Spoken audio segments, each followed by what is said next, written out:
Are you able to see? Yes, it's fine. Okay. Good morning, everyone, again, and thank you for inviting me to the conference. In this presentation, I'm going to talk about the interfacial Jabloński-Moria interaction in cobalt iron boron film grown on BTO substrate as a function of the oxide determination studied by Brillouin light scattering.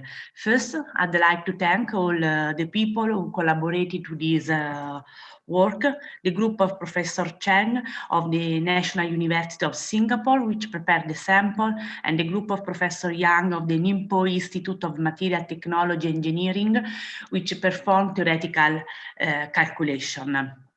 As it is well known, the Jabloński-Moria interaction is the antisymmetric term of the exchange interaction, which is present in systems without inversion symmetry and having a large spin-orbit coupling.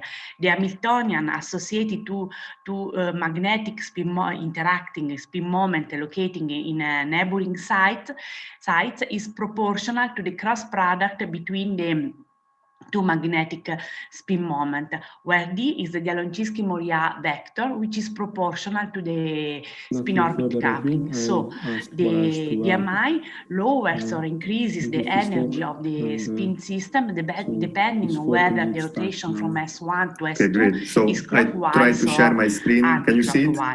Did I succeed? And Yes. DMI favors and then you can also hear me, so that's excellent. So thank you very much. Thanks for the invitation. Thanks, Alberto and Lazzi, for making it possible to talk about this thing here.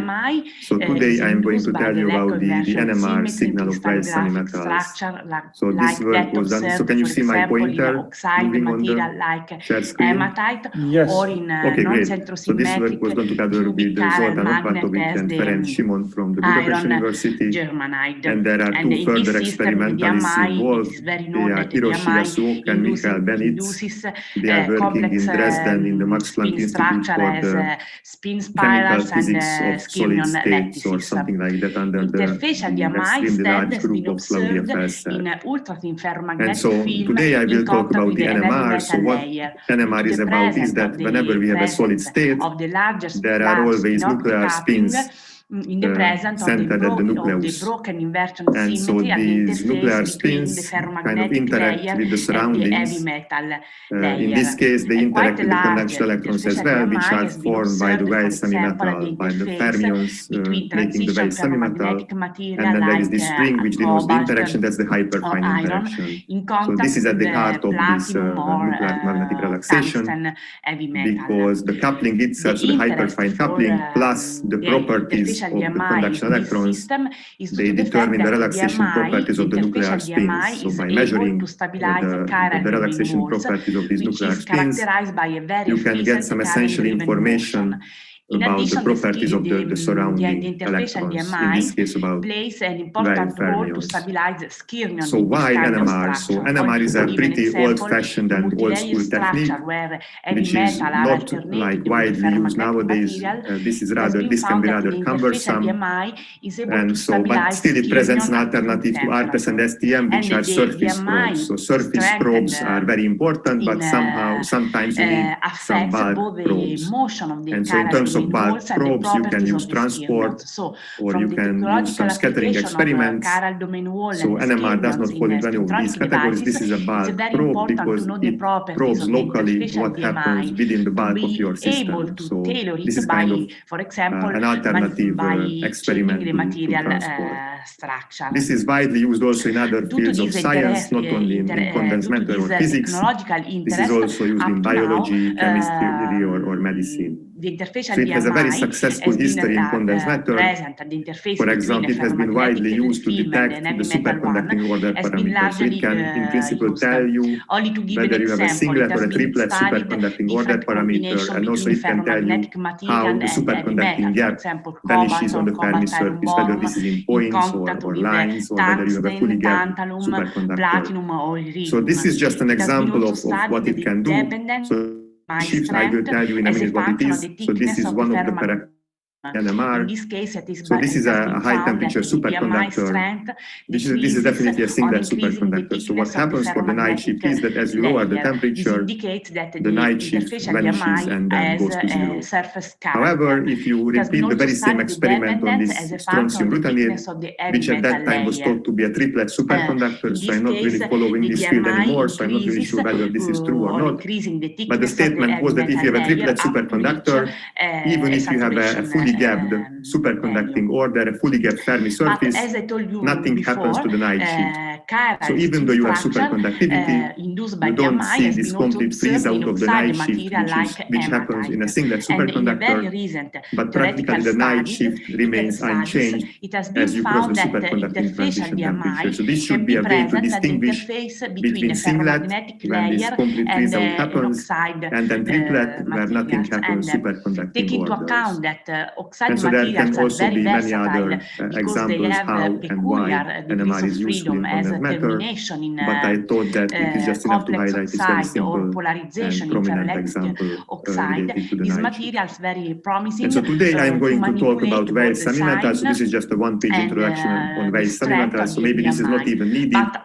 So what we need here is that the low energy Hamiltonian is made up of this P dot sigma form. So P is the momentum, and then sigma in this case is the real spin of the electron. So it can also be a pseudo spin. So it does not need to be a Weil semimetal. So for the conclusions of this talk, it can also be just a pseudo spin. So it can also describe a Dirac semimetal. So as a result of that, we have this familiar low energy dispersion relation when the energy disperses linearly with the momentum. So in that respect, Weil semimetals can be thought of as three-dimensional generalizations of graphene. And so if you go to momentum space, you see these two monopole-like hedgehog type of structures in momentum space, which kind of visualize what happens to the very curvature around the Weil nodes around these 2 points. Exploiting the fact that the interfacial DMI affects the dispersion of the Monest. So what are the expectations? So let's just take, for simplicity, non-interacting Weil fermions. So this is like a non-interacting Fermi gas with a peculiar dispersion relation. I don't know if you are so if you check some textbooks written on NMR, you find that the nuclear spin relaxation rate T1, so that's the time scale during which the nuclear spin relaxes, if you kind of perturb them out of the equilibrium situation, and then T, this is the temperature, so 1 over T1 T, this is a dimensionless number practically. So if you check some textbooks, what you find is that this is directly proportional to the square of the hyperfine interaction A and the square of the density of states in the surrounding medium. So whether this is a Weil semimetal or graphene, I will describe this in a second. And so there is this energy scale, this is the argument of density of states. So this is the maximum of the chemical potential or the temperature. So let's see how it comes. Well, let's see what it gives us. So let's just consider a normal metal where the density of states is a constant. So this is a pretty good approximation unless you are very close to the bottom or top of a conduction band. But if you are somewhere close to the middle of the band in a normal metal, the density of states is a constant. So in that case, 1 over T1 T, this is just a constant. It does not depend on either on the chemical potential or on the temperature. So assuming that you know the density of states of your system, you can get some information on the hyperfine coupling. And then this can be important to estimate 1 over T1, so the relaxation time of these nuclear spins. Because so one way to use NMR is to get information about the surrounding electrons, but then you can also use these nuclear spins to perform some quantum computation or to build an NMR quantum computer, and then knowing the characteristics of the relaxation, namely the hyperfine and the DOS, these are kind of essential quantities.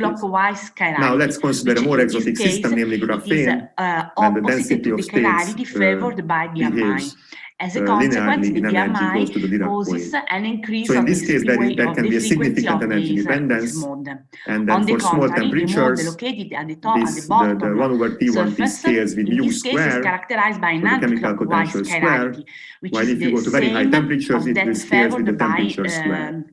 So it has not been observed in graphene for several reasons, but there are also some other materials which possess a tilted two-dimensional Dirac cone, and then in those materials, this kind of prediction was nicely observed experimentally. So what do we expect based on this very simple kind of textbook picture on Weyl semimetals? So we know that the density of states in Weyl semimetals change with the square of the energy.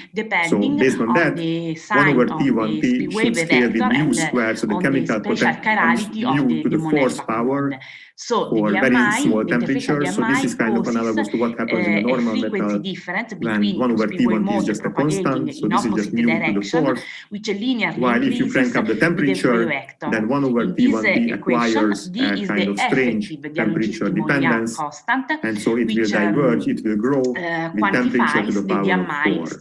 So these are just the naive expectations, but then we thought that maybe we should give a kind of a closer look at this, whether this is still the case, or whether we need to modify this very simple textbook type of approach for Weyl semimetals. And then here is a short intro on NMR, nuclear magnetic resonance. So what we do here is that there is a nuclear spin, this is I, this is the spin of the nucleus. And so if there is no magnetic field, let me assume that I is a spin 1/2, so the two spin states are degenerate. If I apply a magnetic field, there will be a splitting. So the magnetic field will introduce a splitting, which will be proportional to the magnetic field.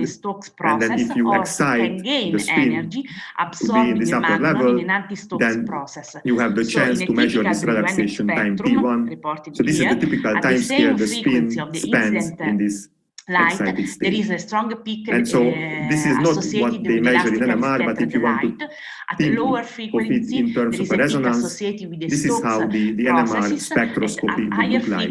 So that is the position of the resonance, this is the gyromagnetic factor, this is the magnetic field. And so if there is no coupling to the environment, the resonance occurs exactly at gamma dot B. However, if there is coupling to the environment, there is a hyperfine coupling, this resonance gets shifted exactly by this night shift. So this is K here, which tells us about the position of the resonance. And if there is a resonance, there is also a half band, half width, full width at half maximum or something like that. This is 1 over T1. So this is kind of the lifetime of the nuclear spin. This is the broadening of the resonance. And so how do we determine the hyperfine coupling? What's the derivation of that? So at first, one may think that one should start to derive a Heisenberg type of model describing the interaction between the nuclear spins and the conduction electrons. But the nuclear spin is pretty well localized within the nucleus, so this is not a really good approach. So what we do here instead is that we take the nuclear spin as a classical dipole. So since we have a classical dipole, we can associate a vector potential and also a magnetic field to it. And then the nuclear spin will interact with the conduction electrons through the pair substitution. So we have to make this minimal coupling, so we need to shift P, the momentum, by the vector potential, where this vector potential is kind of represented by that of the dipole of the nuclear spin. And there is also the Zeeman term, the B dot sigma form. So these are the two types of interaction which kick in when you want to derive the hyperfine coupling. So let's just consider a normal method first. So this is like a 3D parabolic band. So if you do these steps what I outlined before, and then after some straightforward algebra, you find that the hyperfine coupling has 3 terms. So there is an orbital term, and there are 2 related terms which are called the spin dipole and the Fermi contact term. So in the case of a normal metal, this first term is the orbital term. So upstairs you see this R cross P. This is the orbital angular momentum L of the conduction electrons. So I, that's the spin of the nucleus. That's the spin of the nucleus. So it has this I dot L linear form, and then it is not sensitive to the physical spin of the conduction electron. So this is why this is called an orbital term. And there is also the spin term, which contains the spin dipole and the Fermi contact term. So this is not going to be important here, but this is just a long-range spin dipole interaction between the localized nuclear spin and that of the conduction electrons around the nuclear spin. Right, so this is what happens in a normal metal. And now we are going to generalize this to various semi-metals. So what we do here is that we take this Weyl Hamiltonian, we do the Payer substitution. So we shift from the linear fit by the vector potential, plus we also have the Zeeman term of the form of the form B layer is about 0.4 nanometer. So if we do that, this is the hyperfine coupling what we can derive for Weyl semi-metals. So let me try to explain these various terms. So previously I gave you the expression in real space. And then here, for Weyl semi-metals, I give you the corresponding expression in Fourier space. So if you have a nucleus that's localized in real space, so if an electron comes in with momentum k, it gets scattered off the nucleus, and then it goes out with a different momentum k plus q. So q, that's the momentum transfer of the electrons due to scattering of the nucleus. So this is q here. So here the first term is the orbital term. So apparently here the physical spin of the electron appears here. So this is not the orbital angular momentum, but something else. So if you do the Payer substitution, this is the expression what you end up with. So even though this looks like the orbital term from the derivation, it also contains the physical spin of the conduction electrons in Weyl semi-metals, in sharp contrast to what happens in normal metals. And there is the second term, which is the Fourier transform of the spin dipole interaction, which also contains the Fermi contact interaction. And so one thing to be noted here is that Q, that's the momentum transfer. So what happens if Q goes to zero? So if Q goes to zero, this term, the spin dipole term, stays as Q squared. There's this Q squared term downstairs. So together, these two guys cancel each other. So the spin dipole term looks rather harmless in the Q to zero limit. However, if we consider the orbital term, then there is only a single Q upstairs, and there is a Q squared term downstairs. So altogether, this orbital term will diverge as 1 over Q in the small Q limit. And I will argue that this divergence will have some serious consequences for the spin relaxation time of Weyl fermions. Now, this is the physical form of this is the Fourier transform of the hyperfine interaction. And so if we want to determine 1 over T1T, we can just use Fermi's golden rule. So this is a lengthy but rather straightforward calculation. So we end up with an effective one-dimensional integral for the spin lattice relaxation time, but I'm not going to show you.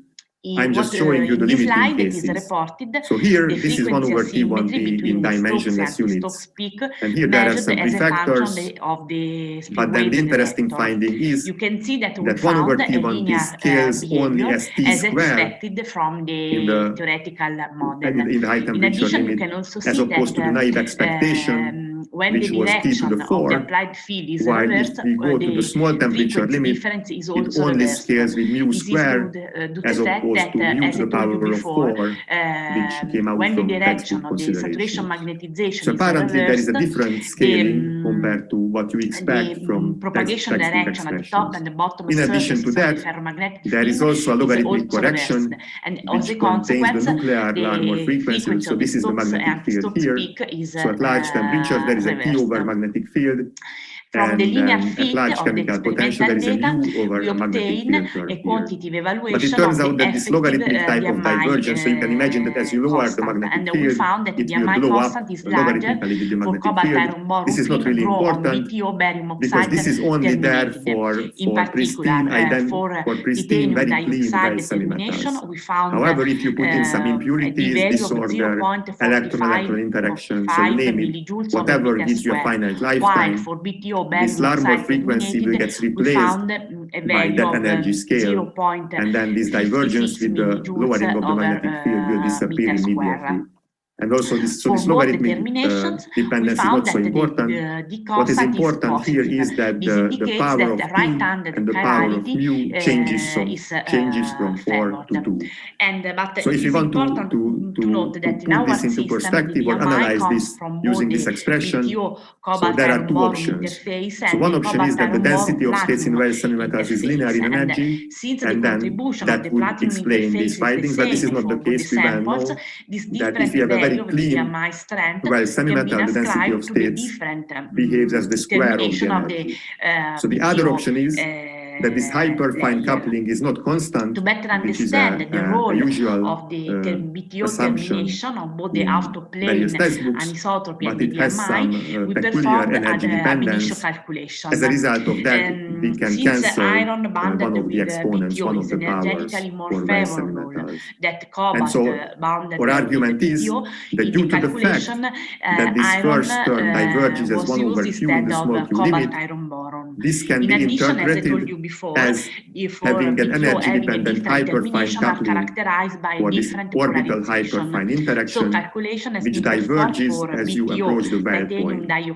So if we assume that we have a hyperfine coupling which diverges as 1 over the typical energy scale, so either the chemical potential or the temperature, then if we combine that with that expression, with the density of states of various semimetals of this form, then this formula makes perfect sense. And you can see that but still, this is surprising to have hyperfine coupling, what you can tune by the temperature or by the chemical potential of your system. Let me also mention that if we consider the spin dipole part of the interaction, it gives the expected contribution, namely that it scales with the maximum of mu to the 4th or t to the 4th. So this is how far we got with the theory. And so this part, this results sound kind of suspicious to us. So we thought that at small temperatures or for small chemical potential, this term should be dominant over that. But maybe it can happen that the prefactor is really tiny. So even though in terms of temperatures, in terms of exponents, this orbital hyperfine coupling should give us the dominant term. But if it has a tiny prefactor, then the conventional expression survives. And so nothing peculiar happens here in various semimetals. But at this point, so this was kind of unusual, because usually what happens is when you do a theory, in many cases you try to explain an experiment. But here this was the other way around, because when we posted our paper on the archive, we got contacted by Hiroshi Yasuoka and Michael Belitz, saying that they measured the relaxation time in various semimetals in tantalum phosphorus, and then they found the exact same behavior that we predicted by our simple-minded theory. So this is just a one-slide summary of the experiment. So this is tantalum phosphorus, and then to be more precise, they did not really perform an NMR, but they performed an NQR experiment. So this is nuclear quadrupole resonance on tantalum. So I was told that I should not worry about the fact that this is not NMR but NQR, because it measures the very same 1 over T1. So then I stopped worrying and then started to analyze that at that data. But before telling you the details here, let me just present the band structure calculations based on DFT for this tantalum phosphorus. So there are many bands, but here this is just a highlight of 2 bands. So 0 temperature, this is the Fermi energy, and there are 2 well points at the close vicinity of the Fermi energy. There is one upstairs roughly at 13 millieV, and then there is another well point downstairs down by like 41 millieV. So probably this well point is closer, so this is kind of more important in terms of the low energy dynamics, because even if you go up to room temperatures, there is no chance that you can probe this well point, which is like 400 Kelvin away from the Fermi energy. And so this is the density of states, this is the Fermi energy, and this is where typically the well point above the Fermi energy is larger for and so they took this material, tantalum phosphorus, and then they do the NQR experiment on tantalum, because it has a quadrupole moment, because this is not spin 1/2, but if I recall, this is spin 7/2. So in principle, it can have a quadrupole moment. So if you just look a closer look at that, these red squares, these are the experimental data. Grosso modo, it reproduces the theoretical expectations, namely that at low temperatures, this is roughly constant, so this is what is expected in general ground, while if you go to high temperatures, much higher than the chemical potential, then 1/T1T should increase with the temperature. However, the exponent, what they find here is not 4, so not in accord with simple textbook considerations, but the exponent what they find here is 2. So the exact same exponent what we predicted by your simple-minded theory.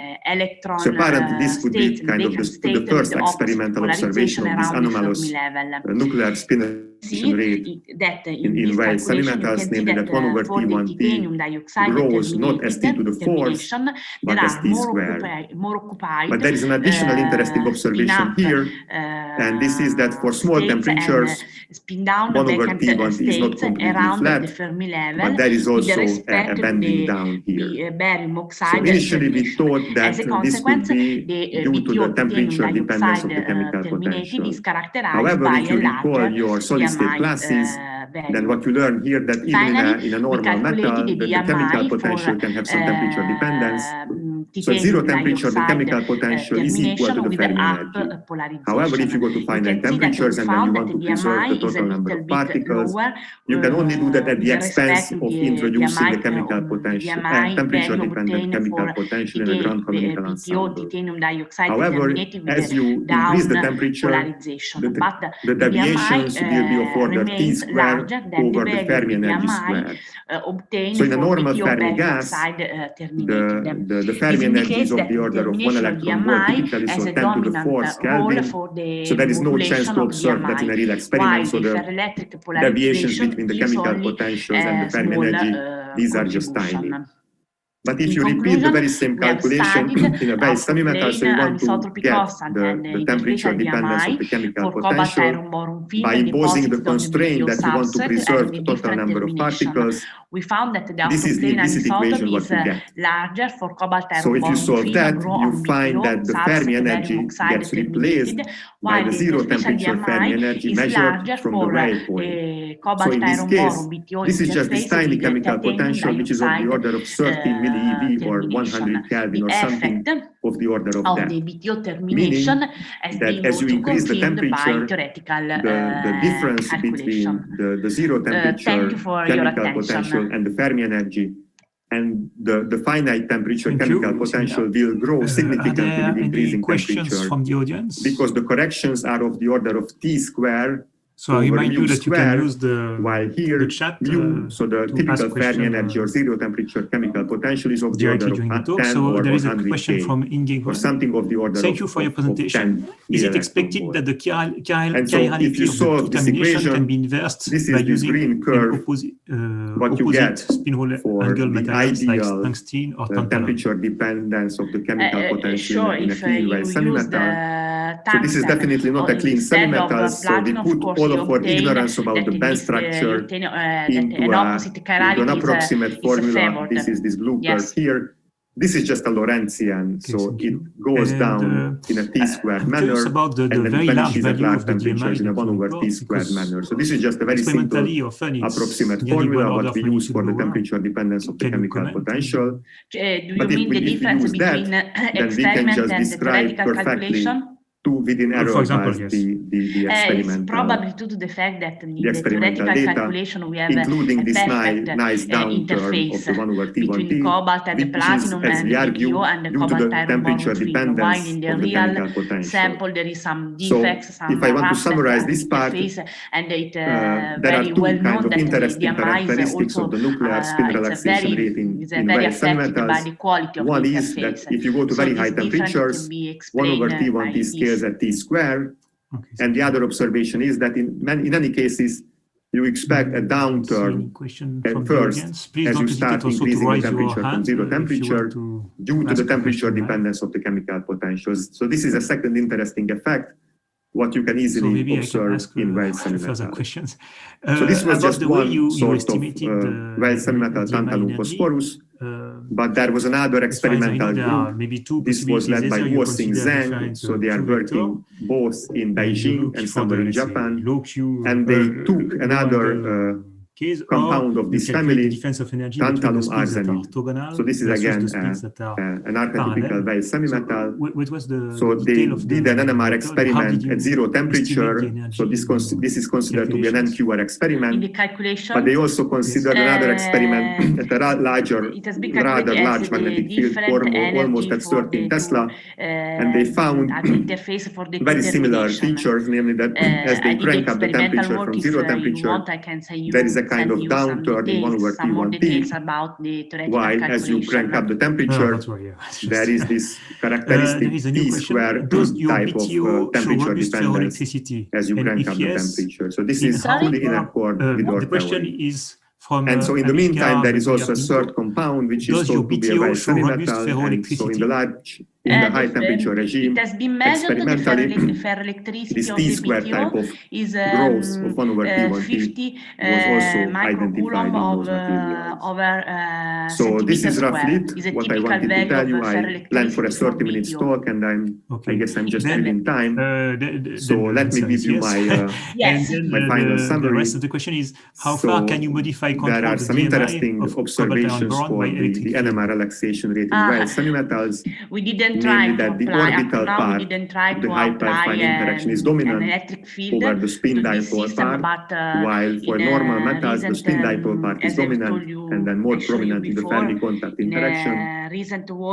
So we can account for the temperature dependence of the experimental data by introducing an energy-dependent hyperfine coupling, and also the experimental data reveals the interesting temperature dependence of the chemical potential here, which is rather difficult to observe for normal metals due to the very large theoretical values correspond to the surface. So this is roughly, this is what I wanted to tell you today. So with that, I thank you for your attention. It's corresponding to the effective. Thank you. So the question is, did you divide finally by the thickness? No. No, it's not divided from the thickness. We have quite a few participants. It's like effective DMI constant. Yes. Okay. Any questions? It's not divided from the thickness. So you so finally all the thickness is taken in account. Yeah. So we have 10 more minutes for questions. And there is a last question from Jorge Cerda. Could you explain again why iron substitute the cobalt-iron boron in the calculation and why it is justified? Thanks, yes, because it has been calculated, the energy deformation is reported in this table, and we found that probably not, because if you do an NMR, what matters is practically the volume, so the number of nuclear spins, right? So you always observe surface effects, but they scale with the area of the surface. But there is also another bulk contribution which scales with the bulk, so with the nuclear spins in the bulk. So the volume, so the surface to volume ratio is like A over B, and this is practically negligible in the thermodynamical limit if you have a really large bulk sample. So in principle, there is also a tiny contribution in the NMR signal, but there is no way that you can reveal that in your experimental data. We have more it should be there, but we have more the present techniques, when I talked to the experimental colleagues, I was told that this is just impossible to measure that. Also, this is also part of the problem why the NMR signal of graphene cannot really be measured, because in graphene the bulk is the surface, but even if you take a typical graphene sample, the number of nuclear spins, assuming that all carbon atoms have a nuclear spin, is just not enough to make the signal observable. Correlation between maybe the anisotropy and the DMI. Can you comment? Because I see that actually, if there are no questions, you are writing that I have larger, my questions. You also have a larger Laszlo, sorry, I do have a question. I was trying to write in the chat. Yes, for the total sample. Okay, there is a question by Henning. If you take into account only the cobalt-iron boron film this I don't know, right? So that's a good question. So nuclear spins can interact with other nuclear spins. They can interact with valence electrons and whatnot. So we did not really analyze that. We just focused on this particular contribution, it seems that we and found then it described the experimental data. But it is not really obvious why and whether the other contributions should give while the interfacial DMI is larger for the other so we don't know one. that. It seems that there is but not these are the typical contributions that directly correlated. If the nuclear spins are close to each other, they can interact with each other, so that can be a significant contribution. Yes. Plus, you can have interaction with the bulk electrons, so not with the conduction electrons, but the valence electrons. So that can also give some probably constant 1 over T1, assuming that the density of states is constant. Okay. But we did not really analyze so that. Maybe can you? And also, this is a low energy effective theory, so we don't have access to those guys. So if you want to analyze those contributions, that you need to use a DFT or kind of more ab initio type of approach, when you take other bands away from the Fermi cells of surface barium account. titanate that are really full unit cells that you deposit on the material. Do you mean the termination of the STO or the preparation I want to of try the to make a short question. layer? In thallium phosphides, you show that there For me, are it's not bind points completely close to obvious the Fermi that level. if you start with But a also TiO2 there are terminated other bands STO, you or will bind end up points that with a well barium. above the Fermi level. Yes, So we can consider those bands as a more conventional bands, right? Yes, we That will give you, understand as you showed at the beginning, that two different they shifted termination, to the controlling fourth, right? the Well, termination not really, of the because STO substrate. what NMR does is that In it one probes case, the the first close case, vicinity of the STO Fermi energy substance is the within a titanium window set dioxide by the temperature terminated. itself, right? So even if you are at room temperatures, the first layer so you are of like the 300 Kelvin away from the Fermi layer is a energy, barium oxide. there is no chance that you can So probe the final electrons, layer of the say, at BTO 500 is titanium Kelvin, simply because the dioxide. temperature window is not enough. So, I mean, that's the If main you merit of doing assume, NMR, let's say that it probes the total only the close vicinity of the all Fermi the surface. species arrive Probably. in the same. Yeah, but for the other pocket, there are more conventional. So you mean down here? Yeah, okay. So yeah, you mean that this is like a more you conventional contribution, so this should give us a. So this is probably just a constant contribution. Growth has So been controlled by instead of doing this read. fit, what we could For have example, done it is is to shown a read of the like STO assume that there is a substrate. constant contribution In coming this case, from is the this case like of the normal BTO, metallic band, plus barium this other oxide contribution coming from terminated. various semimetals. But you know, Okay, that would make the fit probably less convincing, because if by neglecting this contribution we can make such a nice fit, we can just assume that this guy gives us very tiny contribution, a very tiny constant 1 over T1T, which is probably down here. So at the expense of varying these parameters a little bit, we can get a similar quality fit. So that would just increase the difficulty of the fit, or it would make it kind of less believable, because it would introduce some other fitting parameter. Because here we just don't know the hyperfine coupling preparation and of the the density of substrate states. and the layer by layer growth. I mean, even the density of states that can be extracted from the DFT, but we don't really know the value of the hyperfine coupling here. Controlling so that would be another fitting parameter. But in principle, you are right. So if you want to analyze this rigorously, you need to add these two contributions together. So one from this whale-like band, and another from this other band, which is just normal metallic. Okay. And about the... Thank you, Balázs. The conductivity of the strontium titanate, because then you measure the polarization, so you need a bottom electrode, so you use a doped strontium titanate. So when you had the Hamiltonian for the Weissman metal, you assume that do you mean the conductivity of the it does not really matter for that. So it matters for the night shift, but for this it does not really matter. Simply because if you do the player substitution, I was just wondering, how did you manage to get a bottom electrode to measure the ferroelectricity? But when you introduce the Zeeman term, then there is the D dot sigma, so that's the physical speed.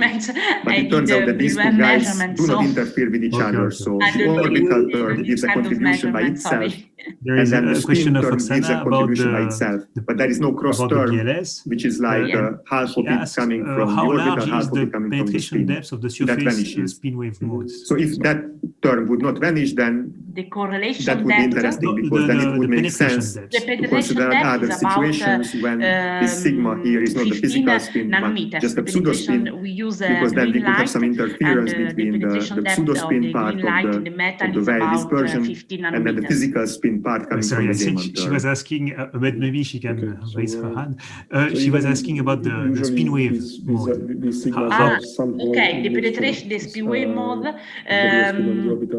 the spin wave penetration mode But it doesn't really depend matter on for that. the So we also try to wavelength. analyze the night The shift. penetration in the So the same position of the order of resonance for the night shift, magnitude it on really the matters spin wave wavelength. whether So in this this case, is the it's physical spin 100 or just a pseudo spin or just a mixture of those. nanometers. So you can get different results depending on what that sigma is, but not for 1 over T, 1T. Okay. Okay, so if there are no further questions, I suggest that maybe we can thank Sylvia for a nice talk. And now we can switch to the talk of Juvon Kim from the in English Center of Nanoscience and Nanotechnology, or CA2N. And he will speak about I think we can go to the next talk because we are on time, right? Yes, we are production in ultracine for 10 actually, so I think we can. Please. Thank you for the introduction, Next talker is So, Zoltán Tajkó from the Eötvös University. So hopefully you should be able to hear me and see my screen. Yes, perfect. So yeah, let me begin by thanking the organizers. Okay, good morning, everybody. First question, can you hear me? At this conference, and I would like properly, to can you see congratulate them on a fine job that they've done. Okay, and can you see the symposium has share screen? Proceeded in a very smooth way. Okay. And so today I'll be so everything is perfect. I can continue. Some theoretical work we've done on what we've done. So first of all, I would like to thank the organizers for having me. I am Zoltán Tajkó from Budapest, from the Eötvös Loránd University. And today I want to talk to you about how can we make graphene a topological insulator. So probably I do not have, sorry, can you see the cursor as well? Because I'm going to use it. Okay, thank you. So probably I do not have to introduce you graphene. You all familiar with its peculiar mechanical and electronical properties. And what really makes graphene interesting for us is that it makes a really good template for devices, heterostructure van der Waals devices. The problem with graphene from a semiconductor industrial point of view is that it's more like metallic than an insulator. So I address the question that how can we make graphene a topological insulator? Is there any way that we can do about it? This question is answered since 2005, since Skin and Mela wrote this paper about the quantum spin Hall effect in graphene, and they showed that actually graphene is a topological insulator due to the spin-orbit interactions in graphene. The only problem is that this spin-orbit coupling in graphene due to the small weight of the carbon atoms is actually really weak, so we cannot really exploit this effect in practice. So my question is, how can we somehow induce the spin-orbit coupling in graphene to make it much more stronger so we can use this material more efficiently? And because we have a really good way to build heterostructure devices, van der Waals heterostructure devices, is there any material that we can use to build a device based on graphene that we can use? That's going to be the question. And let me introduce you the bismuth tellurides. Probably you are not that familiar with this material family. So this is basically, as you can see in the top left corner, it consists of 3 layers, a bismuth in the middle, 1 layer of telluride, and from the top it can be iodine, bromide or chloride as well, so it's actually 3 different materials.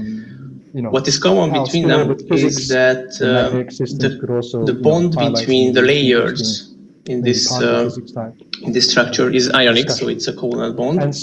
But between the units, the interaction is van der Waals type. So it makes physics in ultra-thin magnets, and this has been discussed in some detail by Sylvia in the previous talk. So one of the manifestations of spin-orbit interactions in thin films is the Jaroszynski-Moret interaction. which can be induced at interfaces when you couple a ferromagnet with a strong spin coupling material such as heavy metal.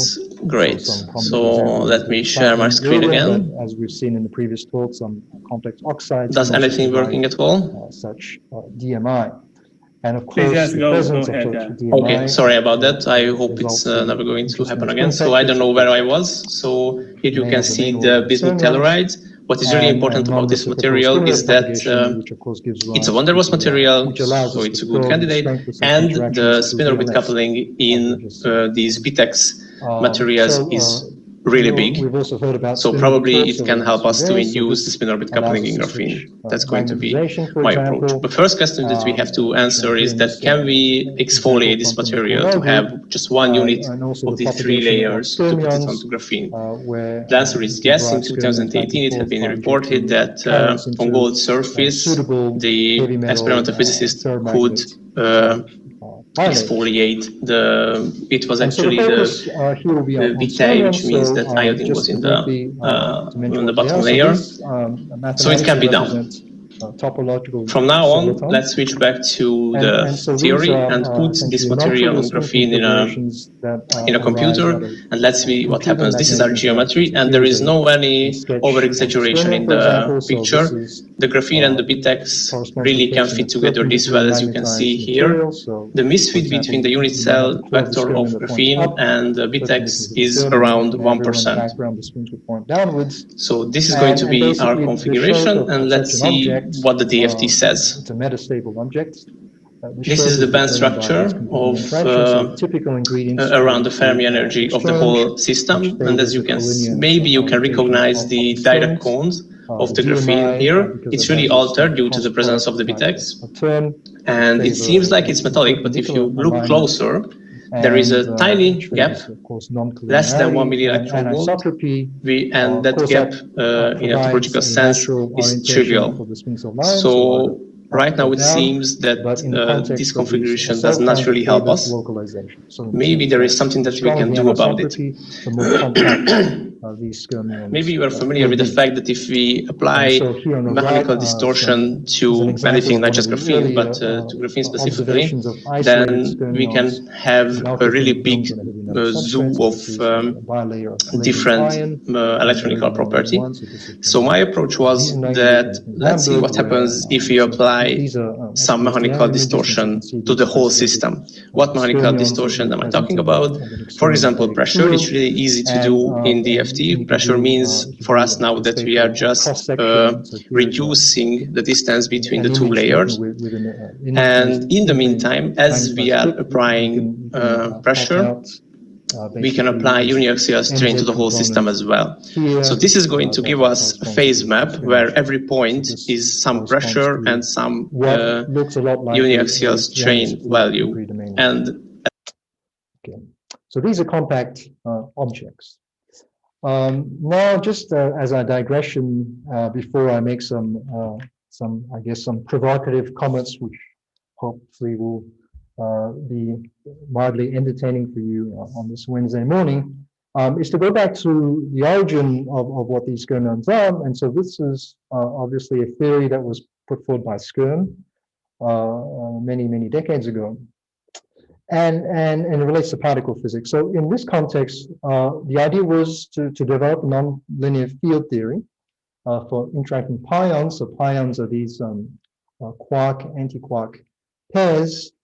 And what Skyrm really wanted to do was to develop, in some sense, a classical field theory to describe nuclear physics. Okay. And so the skyrmions in this context were, again, these topological soliton solutions, as we've seen for magnetism, but now of this pion field. And they're defined by this quantity called a topological charge. Here, so S is some 3-component spin fields. And basically, the interesting point here was that these charges, these integer charges, were an invariant of such a theory and could be interpreted in some sense as some kind of a particle.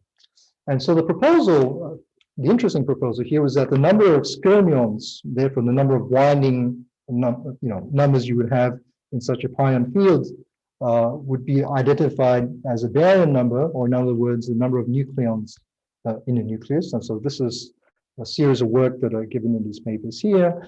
And it's not something as esoteric as it might sound. This is something that has been revisited recently, notably by Paul Sutcliffe, where they showed that indeed such a Skyrm theory can give an interesting and accurate prediction of light nuclei. And so this is an example of the different topological charges in these pion fields.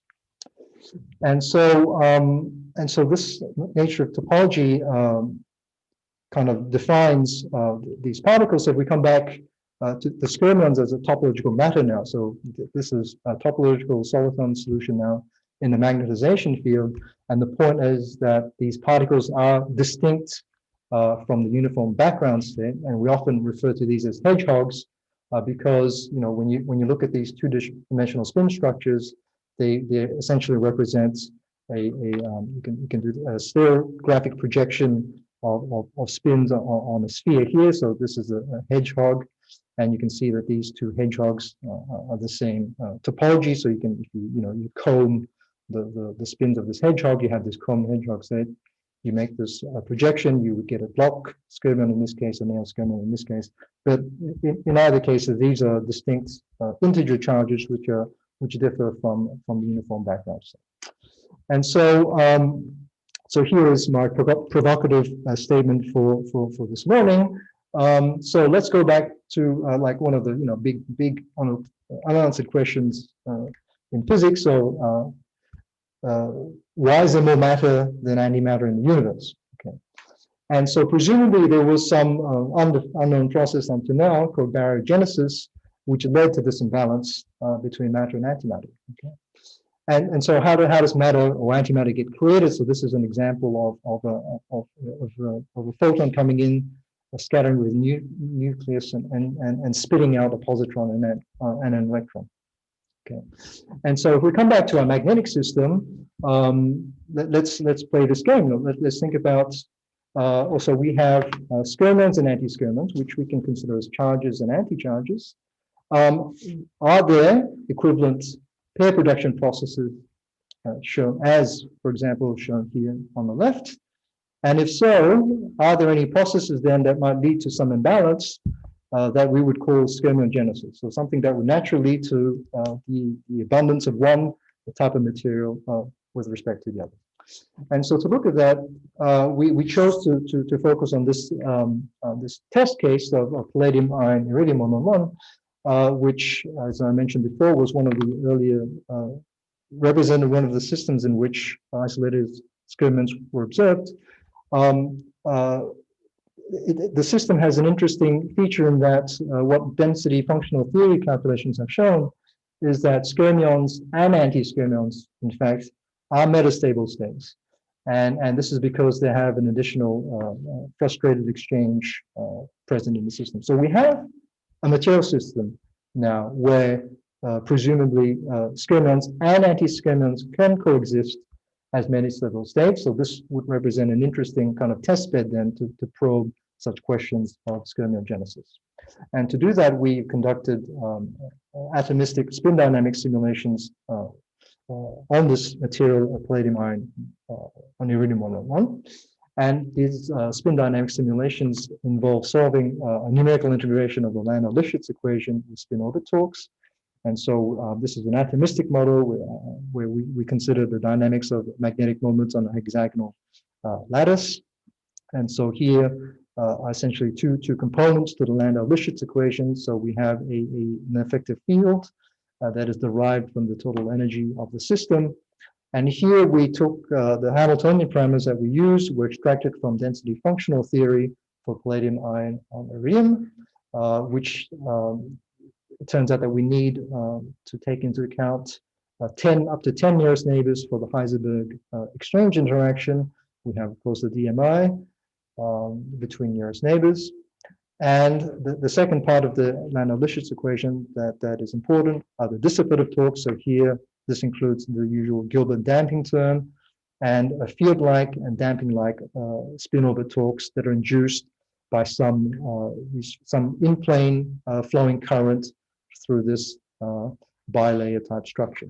So in our atomistic language, these field-like and damping-like torques are parameterized by two terms, beta FL and beta DL, to which I'll refer to a number of times during this talk.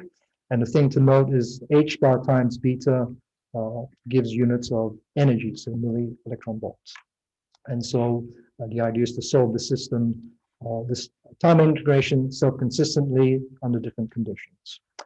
So I'll cut to the chase. I'll show you what happens when we apply spin-over torques to skyrmions and anti-skyrmions. So here are some examples of simulations. I'll go from left to right. I'll talk each case turn by turn. So let's look at what happens when you apply such spin-over torques. So here an example given for equal field-like and damping-like torques to a system in which we have a single isolated skyrmion. So for this example, this represents a 100 by 100 spin system with periodic boundary conditions. So when you see the skyrmion move, when it exits one boundary, it'll come back in through another one.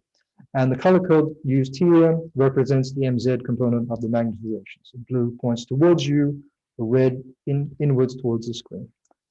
And so, so here's the initial state for the skyrmion. So when I apply such spin-over torques, we see that the skyrmion travels in a straight line towards the left.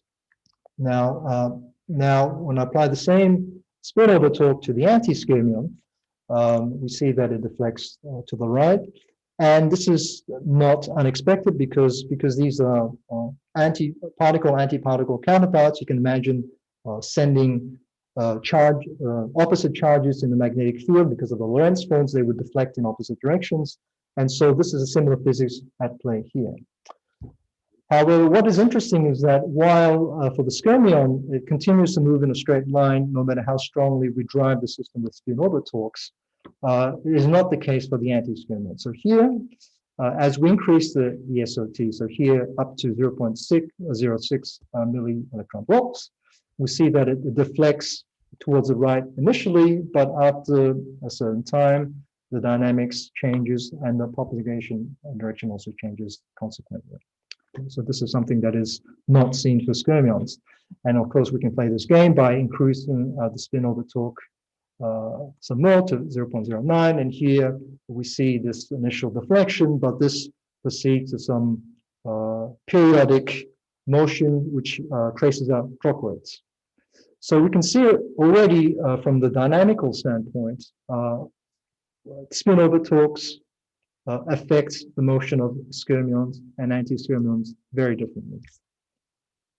And so this is summarized here. So when we plot out the average velocity of the skyrmion as a function of the SOT, here for equal values of the field-like and the damping-like torques, we see a linear relationship, which is what is expected from analytical models.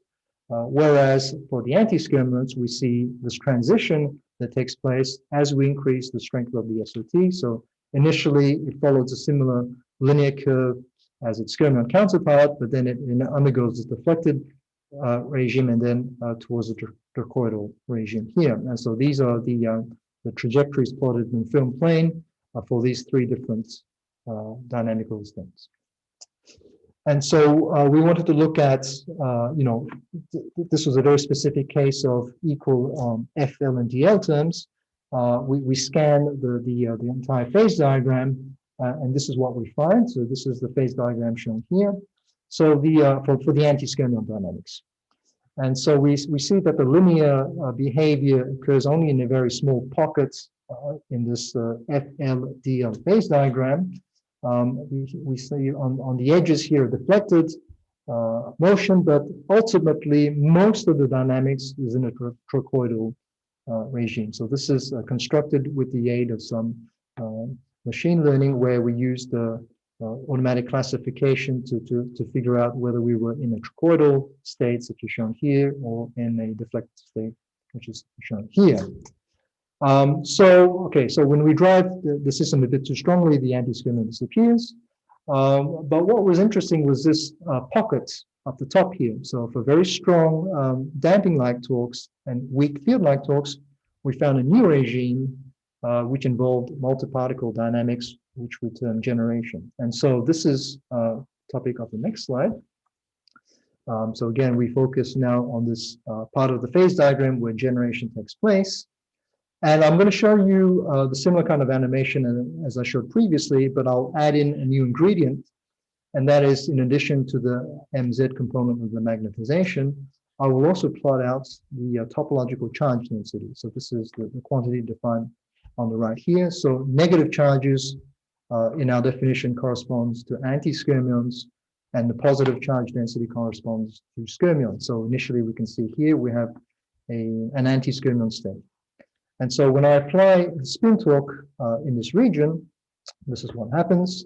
Initially there is some kind of trochoidal motion, but after a while we can see that there's some very rich physics going on here. So, well, I've actually lost track of what's going on. So the initial anti-skyrmion through a process of pair generation has resulted in essentially a gas of skyrmions and anti-skyrmions. So this is an example of the particle generation that can take place when we allow pairs to perform. Okay. And so this is the crux of this skyrmion anti-skyrmion pair generation of this torque. So we can, okay, so this is a 100 by 100 size system. So obviously there can be some problems with particles coming back in. And so ideally we would want to study this in a larger system. But before we do that, let's look at some of the microscopic processes that take place. And so we've identified essentially three processes at play here. So the first is described here. So in all cases, we see a skyrmion-anti-skyrmion pair that is shed from this anti-skyrmion motion. So here, for example, is the anti-skyrmion. So this is just snapshots of the system as a function of time here. So we see the anti-skyrmion being deformed, and you just see this pair being shed as it moves along this way. And so you see that in this particular example, what happens is that as this pair is shed, you see the skyrmion kind of propagates away, but the second anti-skyrmion that gets generated forms transiently a bound pair with the initial anti-skyrmion. So we have this kind of a two anti-skyrmion states as a transient stage, which finishes up being a bound pair. So in this case, when this happens, the generation stops. So what happens is that this anti-skyrmion initially just spits out the skyrmion. You have this bound pair that ends up surviving, but no further generation takes place. And so we will call this a maximum production but minimum asymmetry case. So we will borrow language from particle physics, so we can characterize such processes by the number of particles that are generated, so the number of skyrmions plus the number of anti-skyrmions. And we can also use a metric called the production asymmetry, which would be the difference between the number of skyrmions and anti-skyrmions divided by the total number of particles generated. So in this case, we see that we have generated a skyrmion and an anti-skyrmion from this initial anti-skyrmion here. So we have a maximum production. But we have a minimum asymmetry in the sense that we've produced equal numbers of skyrmions and anti-skyrmions. So which is why this value is 0. Okay, so to see this kind of thing in action, so this is a plot of the charges as a function of time. So here we show an example of a much larger system where we can minimize some of these effects due to periodic boundaries. And so we have this initial anti-skyrmion, and so it spits out this skyrmion, and you can see that this bound pair survives, but generation ceases, and therefore nothing else really interesting happens after this event. Okay. Let's go to now the second type of scattering process. So again, we have this pair that is shed, but in contrast to the previous case, as this pair kind of separates, and this second anti-skyrmion separates from the skyrmion, it actually scatters with this initial seed antiskirmion and annihilates it. So you can see that as this object moves closer to the initial antiskirmion, an annihilation process takes place, and we're left with a single skirmion and a single antiskirmion. So in this case, we talk about a minimum production, maximum asymmetry event, where we produce one particle from the initial state, but we have a maximum asymmetry in the sense that we always produce a skirmion. And once this process actually takes place, what happens is that the skirmion is actually now free to propagate away, and we're left with this antiskirmion. So this process can actually repeat and restart. So we can imagine this cycle repeating indefinitely. And so this leads to a linear growth of skirmion, and I can show you this with an animation on this following slide. So we can see here again a plot of the charge as a function of time. We see that the total charge of the skirmion can increase linearly as a function of time due to this process. So once I start the animation, so you can see that, well, actually, this is it's a stroboscopic effect that you don't see all the fine detail, but this annihilation process is occurring continually. And so you can see this line of skirmions being generated as a function of time. And this is captured by this linear increase of the skirmion charge. And finally, before I get to the third process, so we've seen two examples of scattering between antiskirmions in the previous two cases, one leading to stasis, the other leading to linear growth. And it turns out that the barriers for these two processes is actually very similar. So this is something that we explored with a geodesic elastic band method.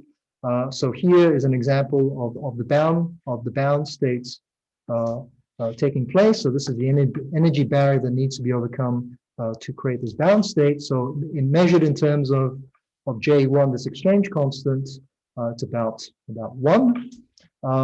Here's an example of the two skirmions kind of scattering to annihilate one of the antiskirmions. And this is the corresponding energy barrier profile. So you can see that the energy barrier here varies between 0 and 1 in these reduced units. So it's very similar to this case here. And so it basically means that whatever happens dynamically, whether this state happens or this state happens, will be very sensitive to the initial conditions and so on. And so this is just to show you that these are not so different in terms of energy considerations. And this will be important later on. So let me just then describe the third type of process that can take place. So again, we have this shedding of a pair. What is important here is that because skirmions and antiskirmions have very different SOT-driven motion, as we've shown earlier on in this talk. So skirmions tend to propagate away in a linear fashion, whereas for much of the phase space, antiskirmions execute trochlear motion. That actually allows this pair to separate quite efficiently under certain circumstances. So you can see here that as this pair forms, again, the skirmion will propagate away nicely, and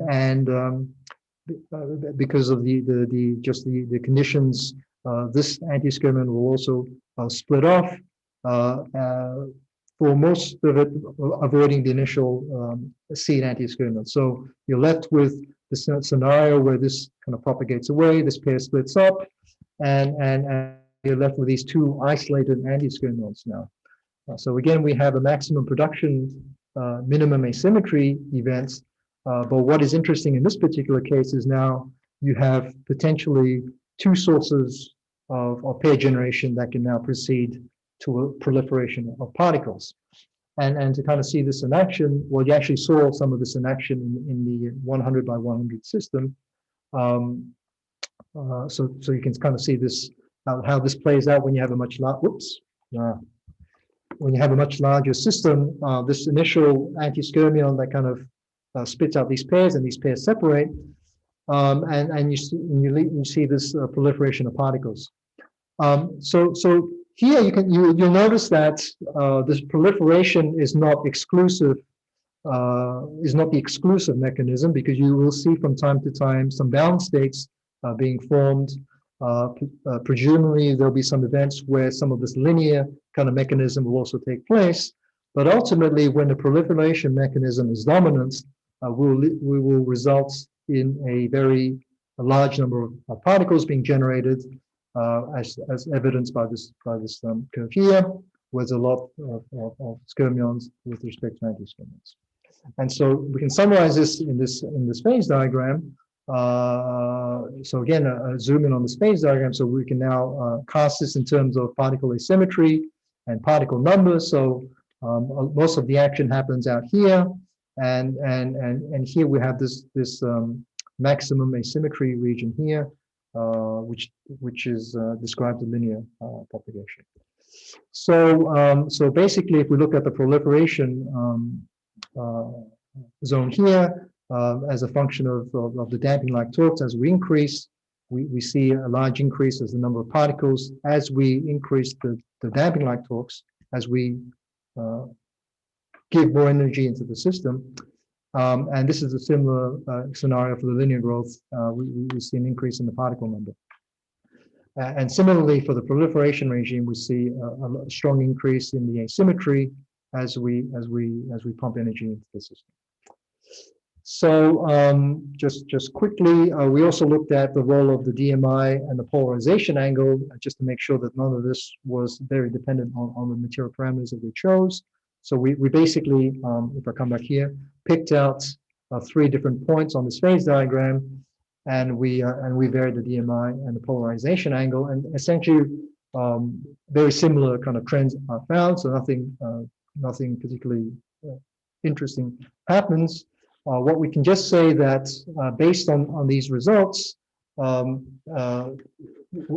we summarize all these results into one graph, we can show you that the number of particles shown here on the right tends to increase, so in red here, tends to increase when we increase the DMI, whereas the asymmetry remains more or less constant. So this is a kind of interesting conclusion that increasing the chirosymmetry breaking favors particle production. Okay, so this is basically the contents of what I wanted to say today. And so just to come back to my provocative statement about baryogenesis earlier on at the talk.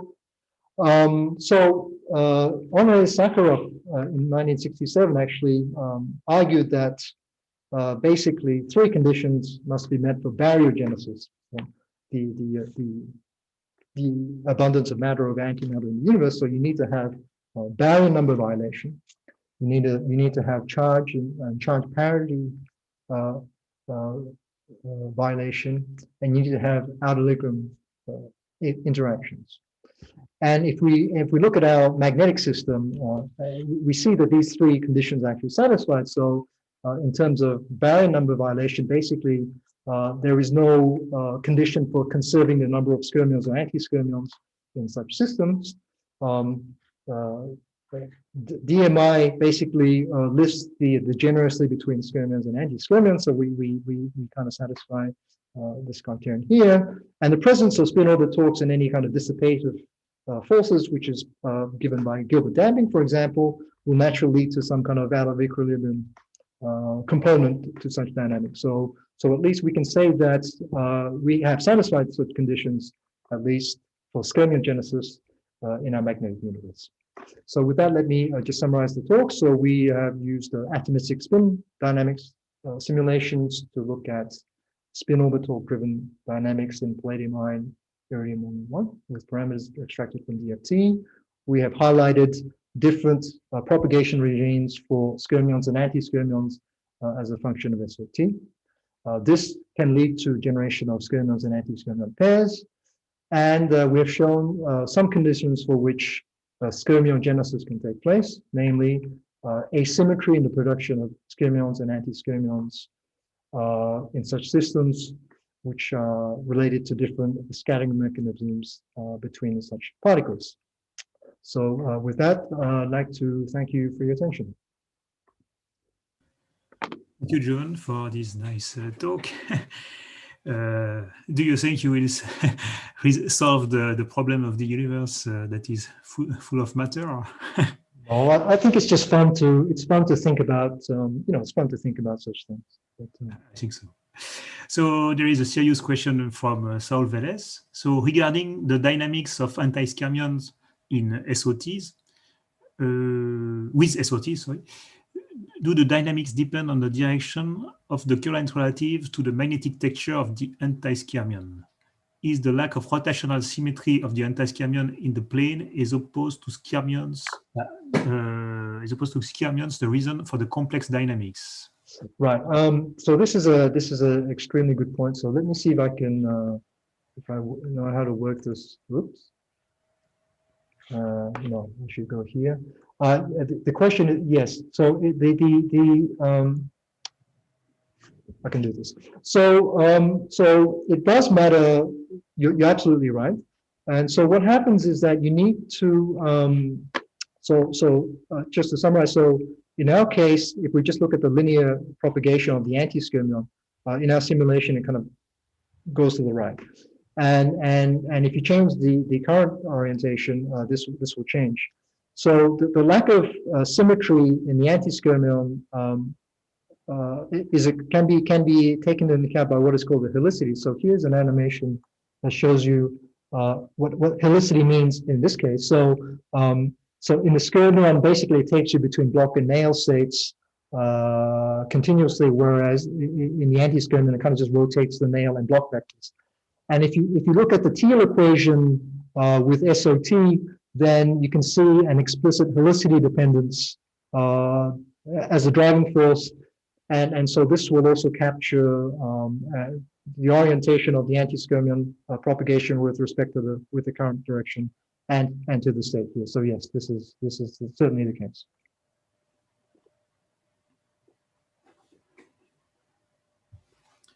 I hope this is okay. Well, I guess so.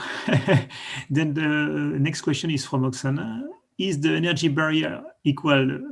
Yes, Saul confirms that it's okay. Is the energy barrier equal J? Does this mean that it is realizable only in the case when J or TC is very small? To try to estimate values of current and the corresponding temperatures. Yeah, you're absolutely. So it may not be a realistic thing. So to the best of my knowledge, I'm not sure that skyrmions and anti-skyrmions have been observed simultaneously in a given material structure. In this particular case, what helps to stabilize the anti-skyrmion is actually the frustrated exchange, because the anti-skyrmion does not like the type of DMI that is present. And so it is true that such effects may not even be observable because of temperature effects and so on. But given that we know this, perhaps this is also a motivation to maybe think about different material systems in which such things could be observed.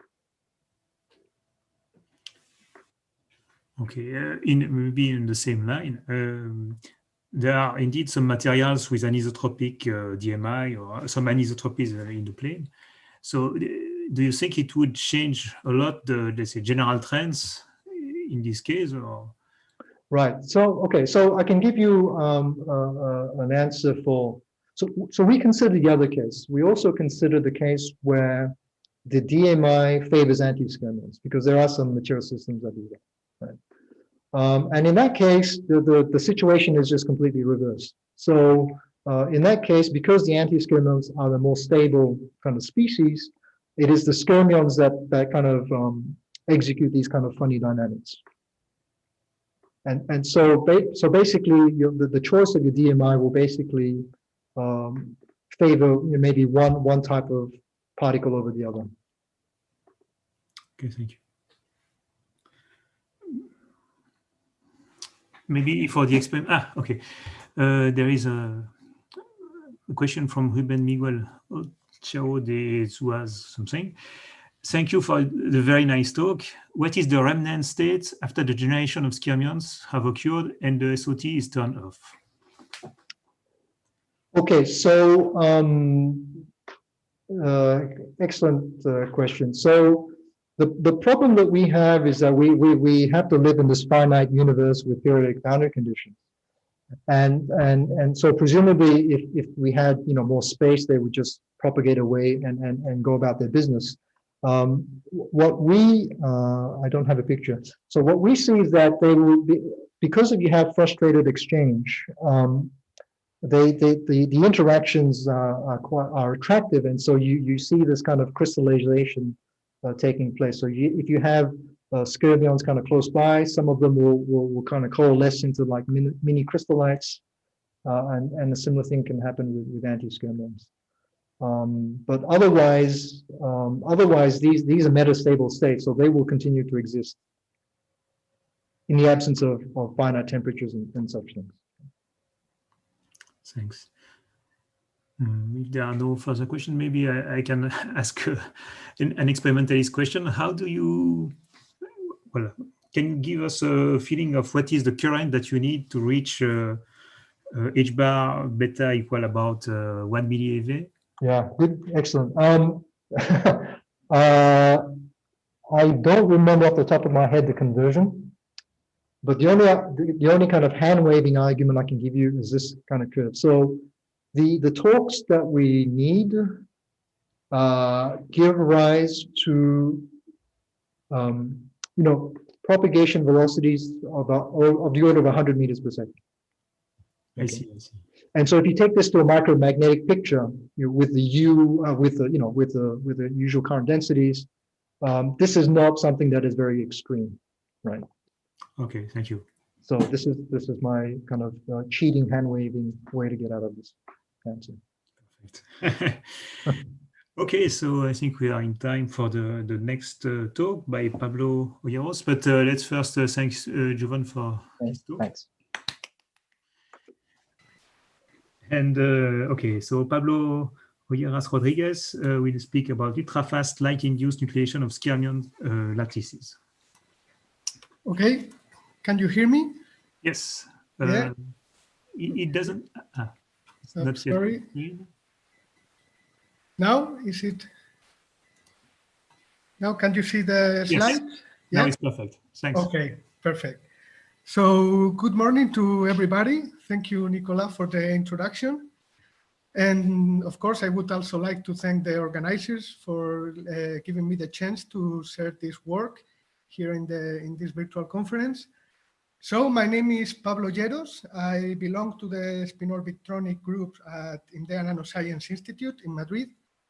And today I would like to talk about the ultra-fast light-induced nucleation of Skyrmion lattices.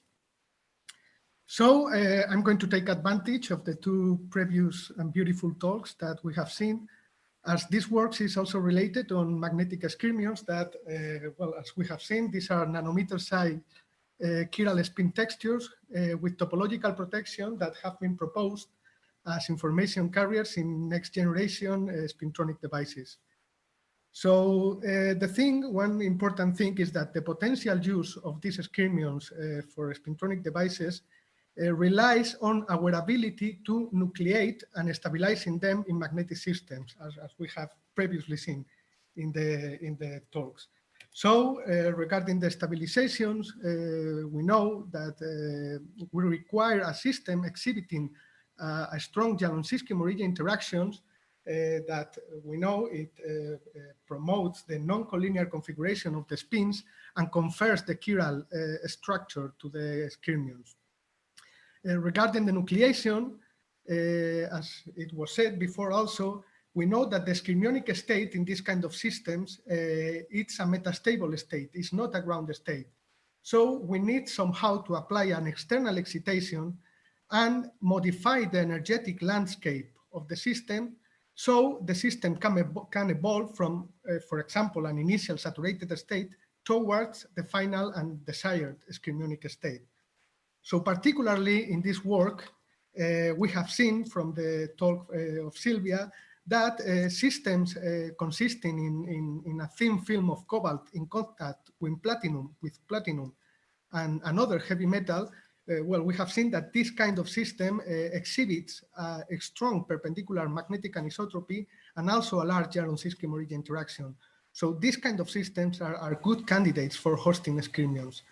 And regarding the nucleation, recently, 2 years ago, it was demonstrated that with the use of a linearly polarized laser, it is possible to nucleate. In this case, the system was consisting cobalt iron boron magnetic structure, and it was possible to nucleate the skyrmion lattices. And as we can see here, the interest of this way of nucleating the skyrmions is based on its localized and ultra-fast character. So altogether, the aim of this work, what we did was carrying out an atomistic study of the light-induced nucleation of skyrmion lattices in cobalt-based asymmetric epitaxial tree layers. At this point, at this moment, I would like to point out that during the talk, I'm going to talk about light, about laser. So all the times, every time, I will referring to a laser source. And as I mentioned, it was a linearly polarized, in this case, the experiment was a linearly polarized light. So we know that these external excitations or the effect that is triggering the magnetization dynamics is based only on thermal consideration. So the increase of the temperature is going to be the reason why we can modify the energetic landscape and nucleate these skyrmion lattices. So in this work, what we carried out were a series of computational simulations in which we solved the magnetization dynamics by integrating the Landau-Lifshitz-Gilbert equation.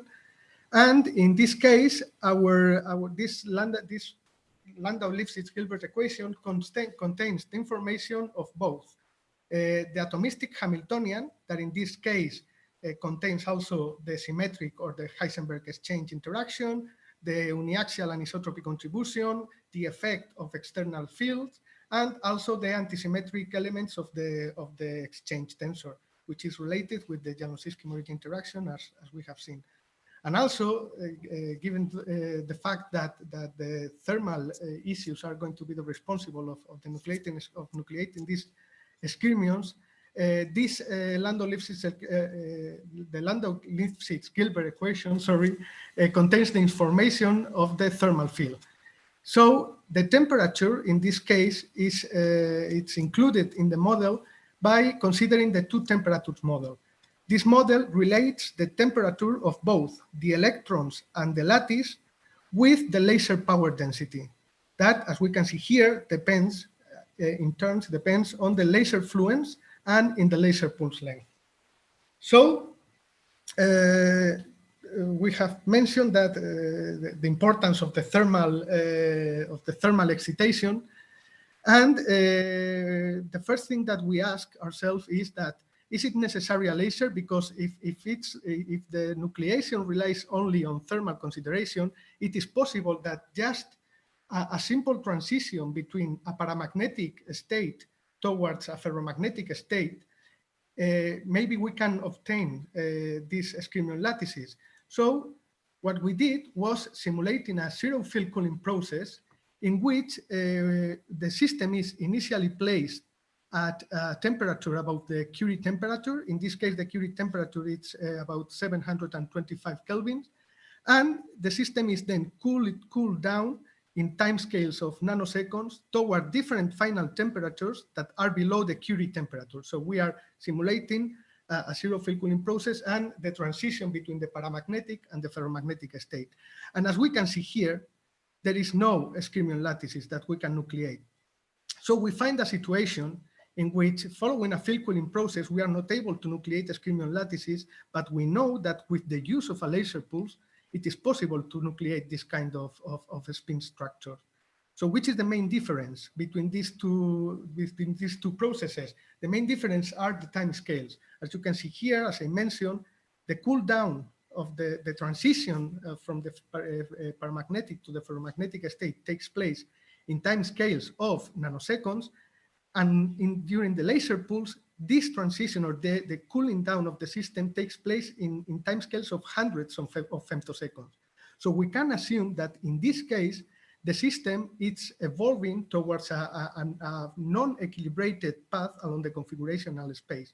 So this puts into relevance the crucial role of the ultra-fast character and the necessity to follow a far from equilibrium process. So now let's have a deeper look at this kind of, a deeper look at the magnetization dynamics related to this kind of processes. So in our simulations, we start always with the system, sorry, with the system in a saturated state with the magnetization pointing upwards along the out-of-plane direction. And we leave the system being thermalized at room temperature at 300 kelvins during 10 picoseconds. At 10 picoseconds, we apply the laser pulse. In this particular case, we applied a laser pulse fluence of 5 millijoules per square centimeter and a pulse width of 50 femtoseconds.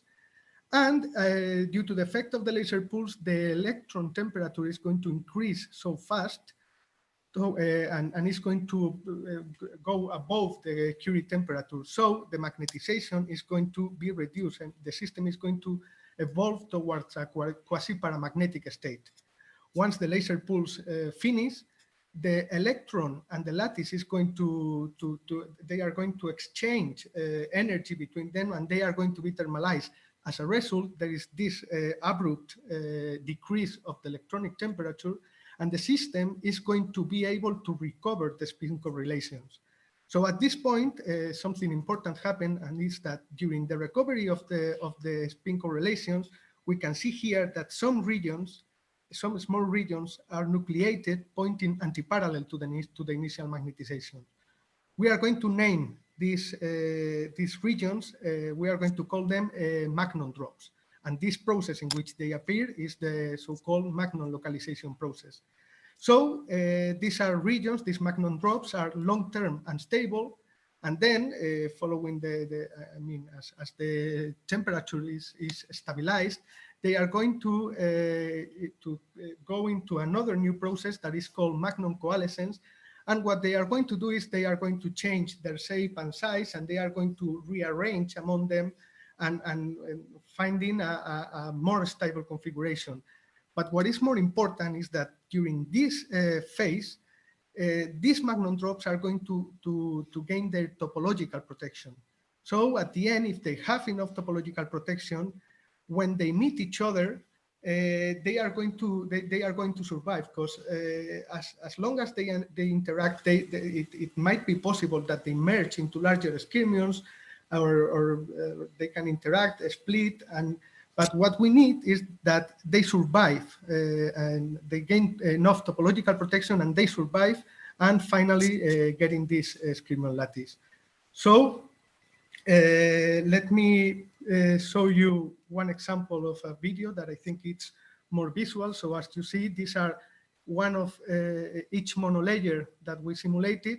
So we can see that at first we thermalize the system, we can see the thermal noise, and we apply the laser pulse, the system evolves towards a paramagnetic state, and we see how these magnon drops are populating now the sample.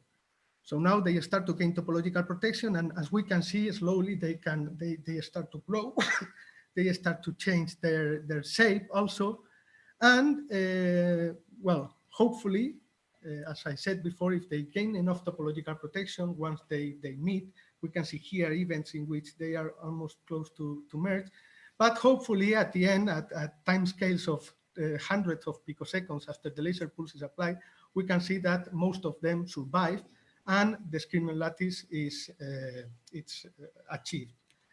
So now, sorry. Oh, sorry, no. So at this point, we are able to compute once again the topological charge, as Juvan showed to us. This is going to tell us how many skirmions or topological structures do we have in the system. But as we said before, this is all based on thermal issues. This means statistics. So we cannot say that we are going to be able to produce skirmion lattices. We rather have to say that it is probable to nucleate skirmion lattices. So our next question is, can we do something to increase largely the probability of nucleating these skyrmion lattices. To solve this, we have computed phase diagrams in which the topological charge density that we have calculated from the spin configurations that we saw before, it's plotted in terms of the pulse length and the pulse fluence. We have to say that as this is a statistical issue, the presented phase diagram has been averaged during over 10 different sets of simulations. So at first glance, what we see is that indeed we do have a region of interest in which the topological charge density is larger than the rest of the phase diagrams. Well, at this point, I would like to mention also that we are going to find different signs of the topological charge. As Jovan said, in the case of Jovan, for example, we had skyrmions and anti-skyrmions. In our case, all that we saw were skyrmions. So this difference in the sign is not having particle-antiparticle, but having an skyrmion pointing with their core pointing upwards or downwards. So a skyrmion pointing downwards would carry a minus sign, and those pointing upwards would carry a plus sign. So a more deeper look, we can obtain a deeper look of the situation. First, in order to see if this was an artifact, we realized again another 20 series of simulations in the region of interest and with a smaller discretization. So as we can see here, it is real that we obtained this region of interest in which we observe, thanks to the spin configurations that are shown here, that all these regions with color orange or red, we do have skyrmion lattices. And in the case of having like green or blue dots, we are not having, we have more like worm-like configurations.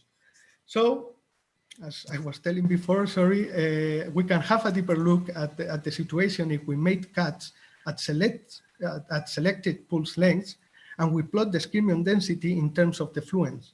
As we can see here, the shorter the pulse length is, the larger skyrmion density we are going to obtain. This reveals or underscores once again the importance of the ultra-fast character of the experiment. So we need a really fast way of supplying the energy to the system.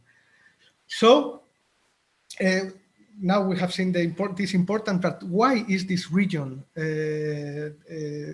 Why is this region being formed? I mean, why has this size? Why is not larger or smaller, or is placed in other place of the phase diagram?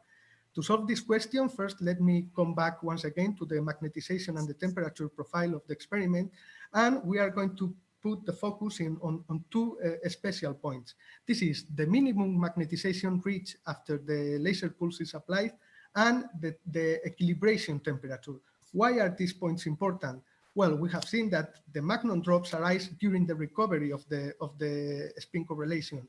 So we need to demagnetize sufficiently enough the system in order to allow the magnon drops to be nucleated. So the minimum magnetization reach affects the magnon localization. On the other part, we have seen that the high temperatures these thermal fluctuations are going to avoid the topological protection of the spin structures. And if the topological protection is avoided, once the magnons meet each other, they might merge into a single and bigger magnon that it's going to take a worm-like configuration. So having this into mind, now what we have done is plotting the phase diagram, but once again in terms of the pulse length and the pulse fluence. But now we plot the minimum magnetization reach and the high temperatures. What we obtain are these two phase diagrams, and what we observe is that if in this case we plot a line that represents a constant minimum magnetization of 0.25, sorry, I forgot to mention that this is the reduced magnetization. So if we plot this line with a constant minimum magnetization of 0.25, and in this case we plot a line representing a constant temperature of 580 Kelvin or so, and we transfer these lines, we can observe that the region of interest is well limited and fits quite well with this region constrained by the lines.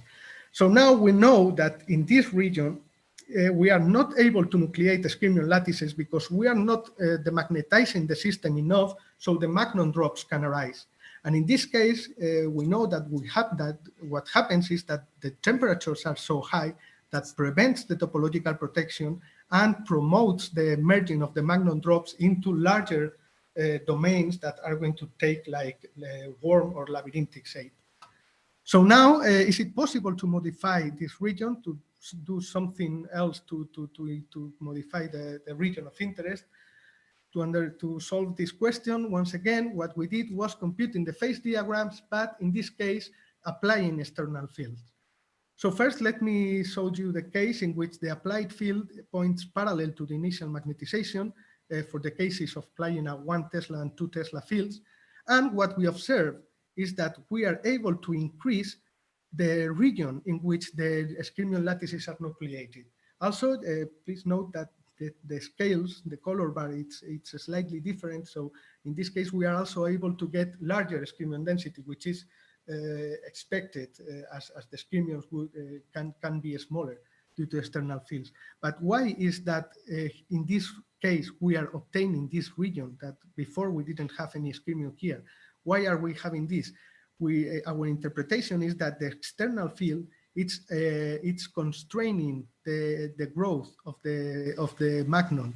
So maybe the fluctuations of the topological charges are so large and they cannot be said to be topologically protected by they are not growing, so they are not meeting each magnon, and they are going to stay as they are going to remain as a skyrmion lattice.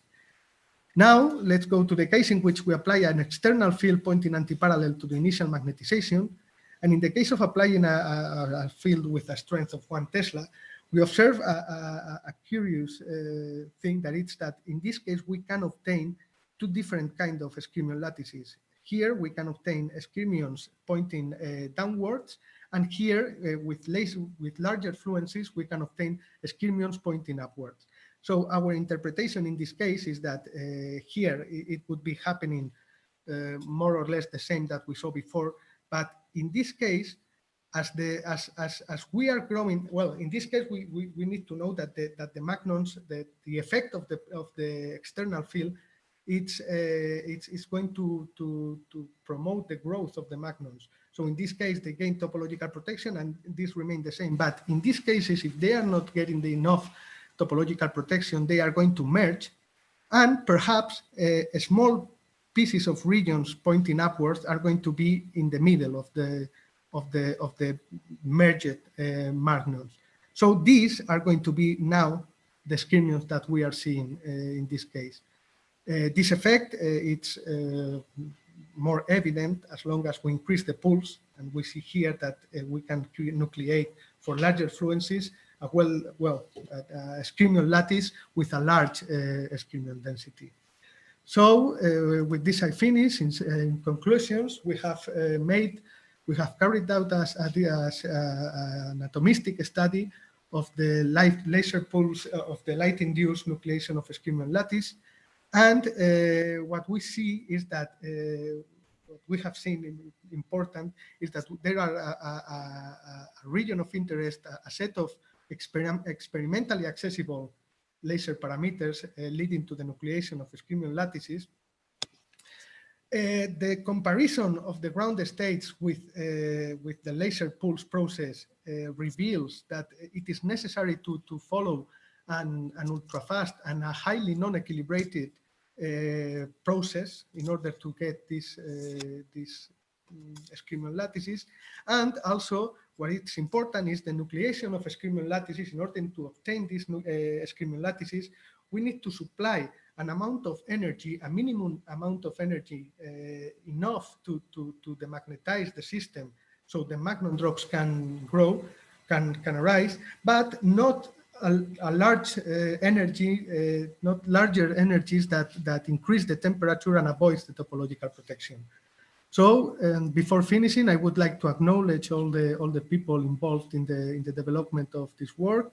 My thesis supervisors, Dr. Paulo Perna and Dr. Oksana Chubikalo-Fesenko. And of course, I would like to thank the computational magnetism group from the University of York that they taught me everything that I know from atomistic calculation, and of course, all the fundings for the development of the project.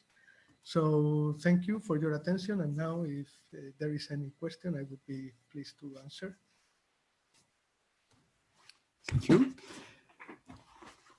So please don't hesitate to raise hand if you want to ask a question directly, or to write down your questions in the chat box. So, well, maybe I will start. So you consider in your graph always, let's say, the same energy per pulse? Sorry, the same energy? Well, on each line of your graph, of your maps, you always have the fluence that gives the energy per pulse. So finally, if you increase the pulse length, mostly you reduce the slope. Yeah, yeah. I mean, the energy. We have to say that the form of the laser power density that it's included in the two-temperature model. If we do the integration of the laser power density, only depends on the laser fluence. So exactly this fluence, it's proportional to the energy of the system, and the pulse length. What we see here is that only affects to the ultra-fast character of the experiment. So it is also good to note that I didn't say before that we see that all the things are happening for pulse lengths shorter than 200 femtoseconds. So we can assume that 200 femtoseconds is the critical pulse length, splitting the quasi-equilibrium path. That, as we can see here, things are mostly the same, and the things of interest happens for shorter pulse. And here we can assume that we are in the far from equilibrium regime. So yeah, the effect of the laser, it's the effect of the pulse length. It's the ultra fast character. It's not affecting the energy, but the way we supply the energy. Yes, my question was, in fact, is it true for real lasers? I don't know how they work usually. Is it really a like Gaussian shape that doesn't really, well, that just scale but keep the same form, or do you have rise times that are more sharp and maybe that would change the experimental phase diagram? Well, I think that as far as I have seen, I haven't seen any phase diagram with experimental results. We have seen this. In this paper that they achieved this experimentally this Skrimion lattices. So we haven't done the experimental. I mean, all the experiments to observe this. If this phase diagram it can be comparable, can be real, but we know that the system has been realistically parameterized. And also these values of the pulse and the fluence and the pulse lengths are experimentally accessible. So yeah, it would be nice to carry out experiments and to see if this phase diagram is recovered. However, I don't know if it would be possible to easily access to the Skrimion density. I don't know if with imaging techniques it would be possible to compute also this stuff. I don't know if I answered the question or. No, yes. I guess it can be possible if you assume that the domain walls are all chiral, and then you can just count. Yeah, for sure. Yeah, we have what we have observed is that, well, due to the thermal fluctuation, as you have seen, these are not the typical Skrimion zone with a well-defined chiral structure. But what we have seen is that if you average during, for example, 1 picosecond, to average the spin configuration, we obtain, indeed, we have in here, you obtain mostly more defined skyrmions, and in this case, we observe that we have a nil anticlockwise skyrmions with an anticlockwise chirality. Yes. Okay. Yeah. Okay. Okay. There are some questions from Juven Kim. In the pulse length laser fluence phase diagram, is the total topological charge always quantized? Always, sorry? Is the topological charge in this diagram quantized? So is it really 2, 1? Or I guess the question is, why is it not? What we did was computing the total topological charge of the system. In this case, well, I forgot to mention, the system has dimensions of 55 nanometer squared. So what we did was computing the topological charge, the total topological charge, and then dividing by the area of the sample. It's what we did to compute the topological charge density. Okay. Then we checked that in this case, for example, we had a total topological charge of 8.96, which is close to 9, as if you can count here, 1, 2, 3, 4, 5, 6, 7, 8. Also we have periodic boundary conditions. So we have these 5, 6, 7, 8, and 9 skyrmions. So, and then we divide it by the sample. Yeah, I have to say that in this case, we did not use the continuum form of the topological charge as we saw before. What we did was computing the spherical angle between 3 neighboring spins. And I don't know if following that form we can compute directly the topological charge density as was done in the previous talk from Juvan. I think so, but okay, thank you. Okay, you satisfied Juvan with the question, and he says that it should work better. It should work better. Okay, well, I think it's close enough to 9 here, so or 5. So you already have round numbers, and you just divide by the surface, which is. Yeah. That's our approach to just to plot the topological charge. Yeah. Okay. Do you think that the size of the simulation can also reduce okay, sorry. Juvan mean that it was the good approach, sorry. Okay. Okay, I hope so. Do you think that the size of the simulation also limits somehow the validity of the phase diagram? So if the bubbles would be larger or coalesce in larger systems? Or? Well, we used periodic boundary conditions, so it should the computational simulation should think about an infinite thin film. So at this point, with this consideration, it shouldn't be affected by the size of the sample that we model. Well, the problem is that if your domains are more than 50 nanometer in size, then maybe they cannot fit in. Yeah, that's true. But in general, you don't observe this. You always find, let's say, typical domain widths that are. Yes, but it is true that we haven't found large domains. I mean, what we found was stripe domains or spin spiral domains. So in that case, perhaps indeed this is the ground state of the system. So maybe in this kind of system, in this kind of simulation, we wouldn't find larger domains larger than the considered sample, but we would find the stripes that might be thicker or thinner, but not covering the whole sample, I guess. Yes, okay. So if we want to keep on time, we still have 7 minutes. So are there other questions?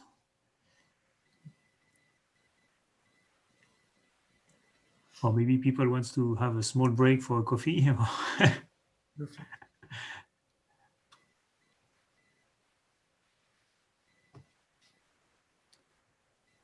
So if there are no further questions, I suggest that Inge maybe try to take over the screen, and maybe we make a 5-minute break so people can have a walk. Perfect. Thank you for your talk, Pablo. Thank you.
Can you see my screen? Yes, it works. I cannot find the laser, but you are able to see the mouse?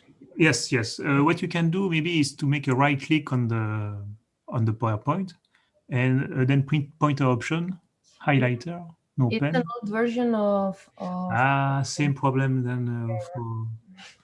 And I didn't find it in the top part of the Zoom options. I it also. If you can see the mouse, it's fine, I think. I guess it is fine. Yes. Thank you. Thank you, and sorry for. No, I mean, it's my problem.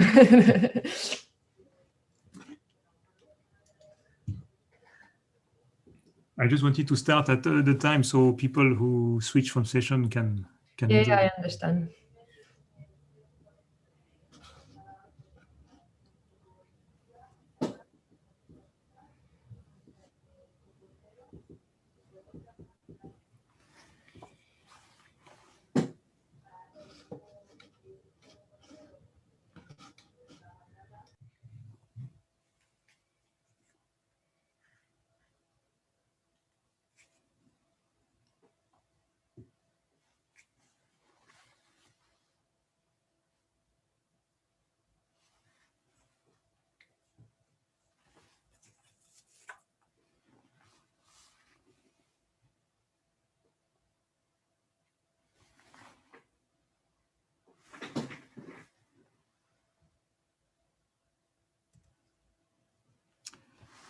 So welcome back to the third session on spin orbit physics in condensed matter.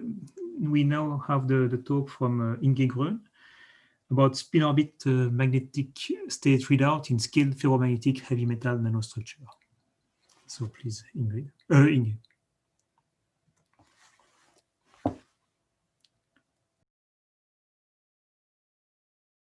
Sorry, I was muted. Good morning, everyone. Thank you for the introduction. Today I will show some work that we have done in collaboration with Intel and were published earlier this year in Nature Electronics. And indeed it's about the magnetic state readout in ferromagnetic heavy metal nanostructures, and more specifically about the scalability of the output signals with the dimensions of the device. Before going into the details of the project, I want to show you the motivation for this work. It's not going to the next slide. Okay. And the motivation lies within the device technology for logic. Logic operations are used for storing and computing information in integrated circuits. So traditionally, these kind of logic devices are constructed out of CMOS technology. Over the last 4 decades, CMOS technology was very successful, but we are reaching the limit of the device density and speed due to heating effects. So we need to find a beyond CMOS logic technology. And this type of technology needs to fulfill the following requirements. It needs to be more energy efficient and have a higher computational logical density as CMOS technology. It needs to have non-volatile memory and logic in memory, and should be compatible with traditional CMOS technology, as well as new emerging architectures, like, for example, the ones in neuromorphic computing. For this purpose, Nikonov and Young looked in 2015 at many different device proposals that were around. And they calculated the energy consumption and the delay of those devices. And actually, we see here that the lowest energy consumption is given by this device over here, which is the Meso device, and which is the motivation of our work. And I will explain you more in detail in a second. So this device falls in the category of spintronics. A powerful tool in powerful phenomena in spintronics is the spin Hall effect. This effect uses the spin orbit coupling to be able to have charge to spin conversion. The charge to spin conversion is given by this relationship, and where the S here is the polarization and the theta is the spin Hall angle. On the other hand, we can also have spin to charge conversion. This is named the inverse spin Hall effect. I know that this is not really what was shown today, but I hope you all saw the talks yesterday. So now we want to use, or it has been used already, the spin Hall effect for writing of magnetic states in spin orbit torque devices. In this type of devices, you apply a charge current and a perpendicular spin current is created, which induces a spin accumulation at the interface. And when we bring this interface in contact with the ferromagnet, the polarization of the spin interface can the spin accumulation can be transferred to the ferromagnet. Now, what we try to do, there's this proposal of Intel that is called the Mesologic device, in which they want to use the inverse spin Hall effect for reading of the magnetic state. So now I will explain to you the working principles of this device in a bit more detail. Oh, sorry. MESO stands for magnetoelectric spin orbit. This logic device consists of 2 nodes: the magnetoelectric node, which has an interconnect non-magnetic material, a magnetoelectric material, and a ferromagnet. It is used for the writing of the magnetic state. Actually, the writing or the switching of the ferromagnetic element is achieved by the voltage input. The current input, however, defines the switching energy and the delay time. So the second node is the spin to charge node and is our main focus, and will be used for, we want to use it for the reading of the magnetic state. So in the, along the easy axis, in the in-plane magnetization has two possible states, and we can associate these states with our logic state 0 and 1. To read out this state, we apply a bias current through our spin to charge node, and such that we inject the spin current into the spin orbit coupling material. The inverse spin Hall effect will then create a charge current and a voltage potential at the ends of the spin orbit coupling electrode. Depending on our magnetic state, this charge current and voltage will be opposite to one another. So the idea is that these devices are used as cascaded gates. So they want to connect our spin to charge node to a magnetic electrode node. Therefore, our spin to charge node voltage output and current output will be the signal input for the magnetoelectric node, such that we need high signal outputs in our spin to charge node for stable, energy efficient and fast switching of our ferromagnetic element. Today, I will focus on the voltage output of the spin to charge node, as the spin to charge node resembles our logic spin injection device. So this is the outline for the remainder of the talk. I will first show you the logic spin injection device and how we perform the measurements. Then I show you how we detect the magnetic state. And finally, we will see how the scalability of the dimension changes the output signal. So the logic spin injection device is a very simple nanostructure, which consists of a ferromagnetic electrode connected to a T-shaped heavy metal electrode. In our study, we use cobalt iron 50-50 and platinum. To define the magnetization in the ferromagnet, we use an external magnetic field. Then we apply the bias current from the platinum into the cobalt iron that injects the spin current into the platinum. Then, as we saw before, the inverse spin Hall effect will create a charge current and a voltage.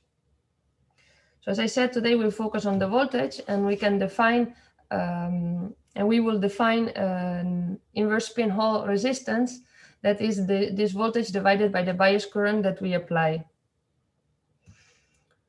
Okay, so now we know how we perform the measurements, so let's see how we detect the magnetic state. So for this purpose, so here I show you a SEM image of one of our devices that we fabricated. We will follow this inverse spin Hall resistance as a function of the magnetic field. So as long as the magnetization in the ferromagnet is unchanged, we will find a stable, unchanged resistance. However, at a certain point, the magnetization will be switched by the external magnetic field, and therefore also our resistance will switch to a new resistance state. If we sweep the magnetic field in opposite direction, we will see the same behavior, but with the switching field at the positive side of the magnetic field. Then we find that we have two resistance states that can be associated to our magnetization, and therefore we say that we can read out our logic state 1 and 0. Finally, we define the difference between the low resistance state and the high resistance state as the spin Hall signal, which in this specific device was 14.8 million. So to conclude this or summarize this part of the talk, we were able to measure local spin to charge conversion, and we got relatively high spin Hall signals in comparison to non-local techniques. It was like 2 orders of magnitude higher. And most importantly, we were able to read the magnetic state using the inverse spin Hall effect. Okay, so now that we know what we are measuring and how we are detecting the magnetic state, we will see how the scaling of the dimensions changes the signal. So first we want to know what we can expect. So we will try to find the geometrical scaling law for the voltage. And for this, we use the 1D spin diffusion model. According to this model, the spin Hall signal is given by this big formula over here. And the term here on the right is giving the spin injection efficiency. So first we see the polarization, which defines the spin current inside of the ferromagnet due to the charge current applied. And the bottom part over here gives us the spin resistant mismatch between the ferromagnet and the spin orbit coupling material, and therefore defines the spin current injected from the ferromagnet into the spin orbit coupling material.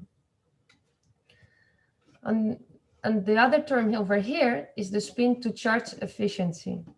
This gives us how much of the spin current injected into the spin orbit coupling material will be converted into charge current. We can see that both these terms are independent of the dimensions and the shape of our devices. So we call it the material system efficiency. Then the remaining term does depend on the thickness of the platinum, the thickness of the cobalt iron, and the width of the transverse platinum electrode. Therefore, we call this factor the geometrical factor. Now we can simplify this formula here by writing the spin Hall signal as a function of G, the geometrical factor, and a lambda efficient. Okay, so let's go back to our signal that we measured before. Now we will follow the spin Hall signal as a function of the geometrical factor. So here I showed you the details of this specific device, and we see that it's located over here in the graph. I want to mention here, note here that increasing the G actually means that we are decreasing the dimensions of our device. So we make a variety of different samples with different dimensions, and we get the following data points. And we see that increasing G will increase the spin Hall signal. Finally, the highest signal that we achieved was 300 milliohms. We also see that the data follows kind of a linear line. So we did a linear fitting to extract the lambda efficiency. And we see that this lambda is 0.05 nanometers for the cobalt iron platinum system. This result has two consequences. So the smallest device that we make, so with the highest signal output, is at the limit of the fabrication techniques that we can that we have here in Nanoguna.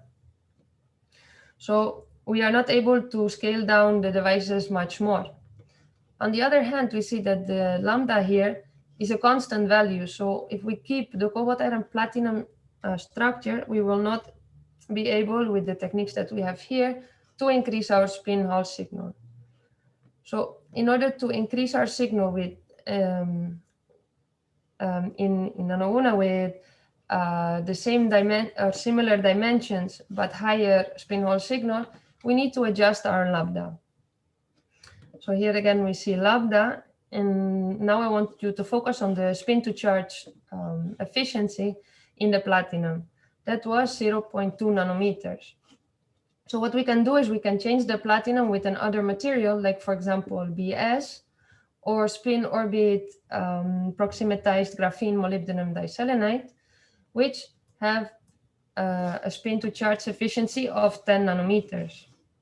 And actually these two materials are now two projects that we are working on to increase our output voltages. So to summarize my talk, I showed you the local spin injection device and how we are performing the measurements. I showed you that we were able to measure the magnetic states, or detect the two magnetic states using the inverse spin Hall effect. And finally, by understanding of our scaling law of the voltage output, we reached a spin Hall signal of 300 milliohm, and we found that the material system efficiency of the cobalt iron platinum is 0.05. Also, finally, we find kind of a way of how to improve, or a law, or how to improve our output signals even more. And the take-home message of this presentation is that local spin injection devices are a promising approach to read magnetic states and an essential ingredient towards spin orbit logic.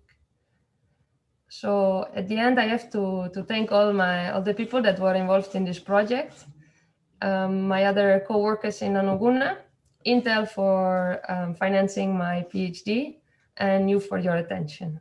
I'm open for questions. Thank you. So, are there questions from the audience?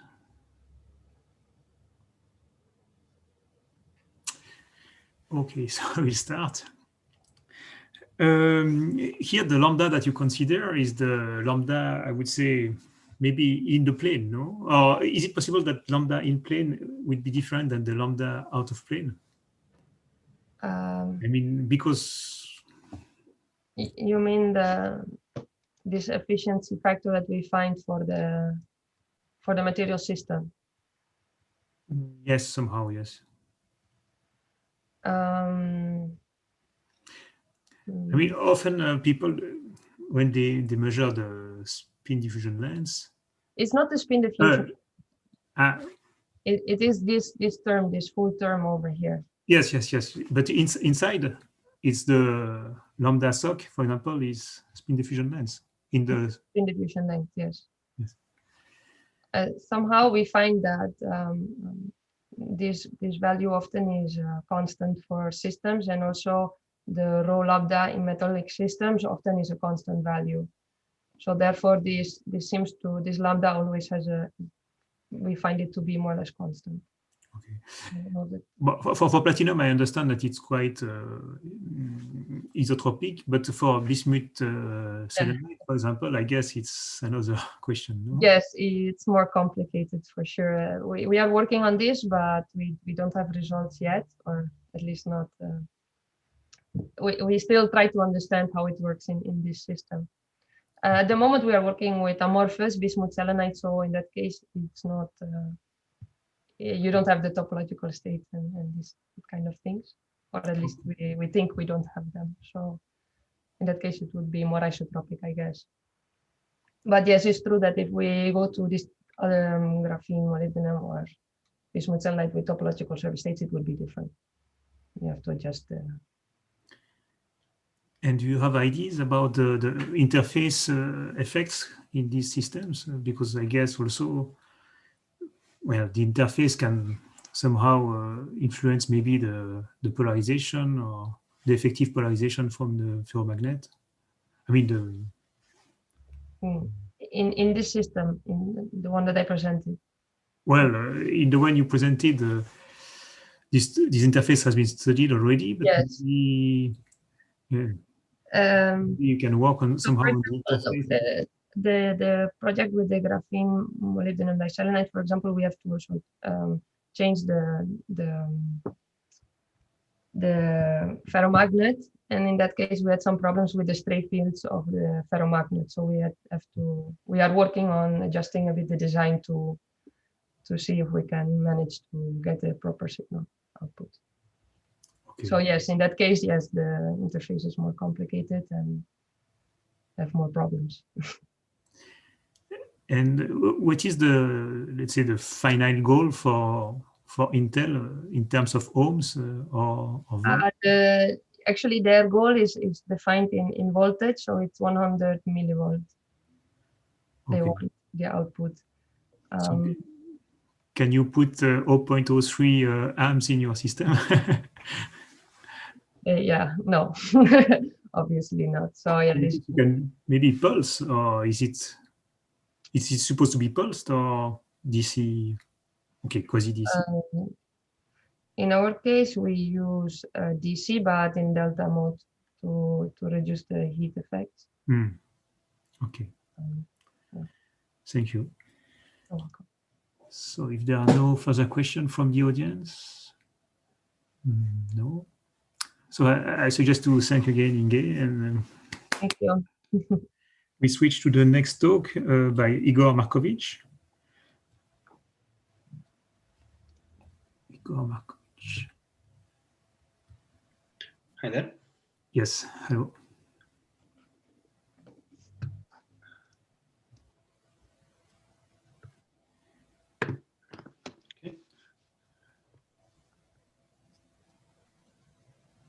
Okay, we can see your screen.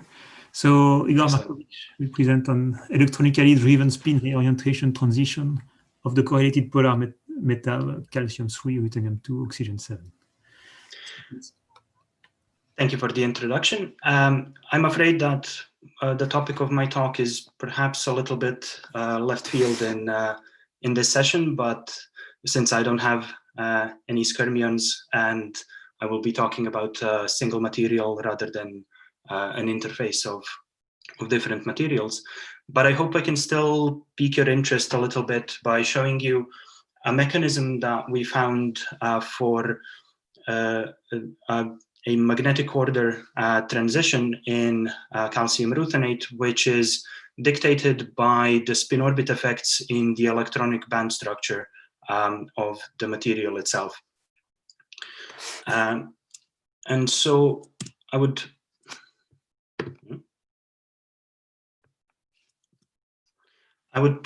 first like to thank and acknowledge my collaborators and funders.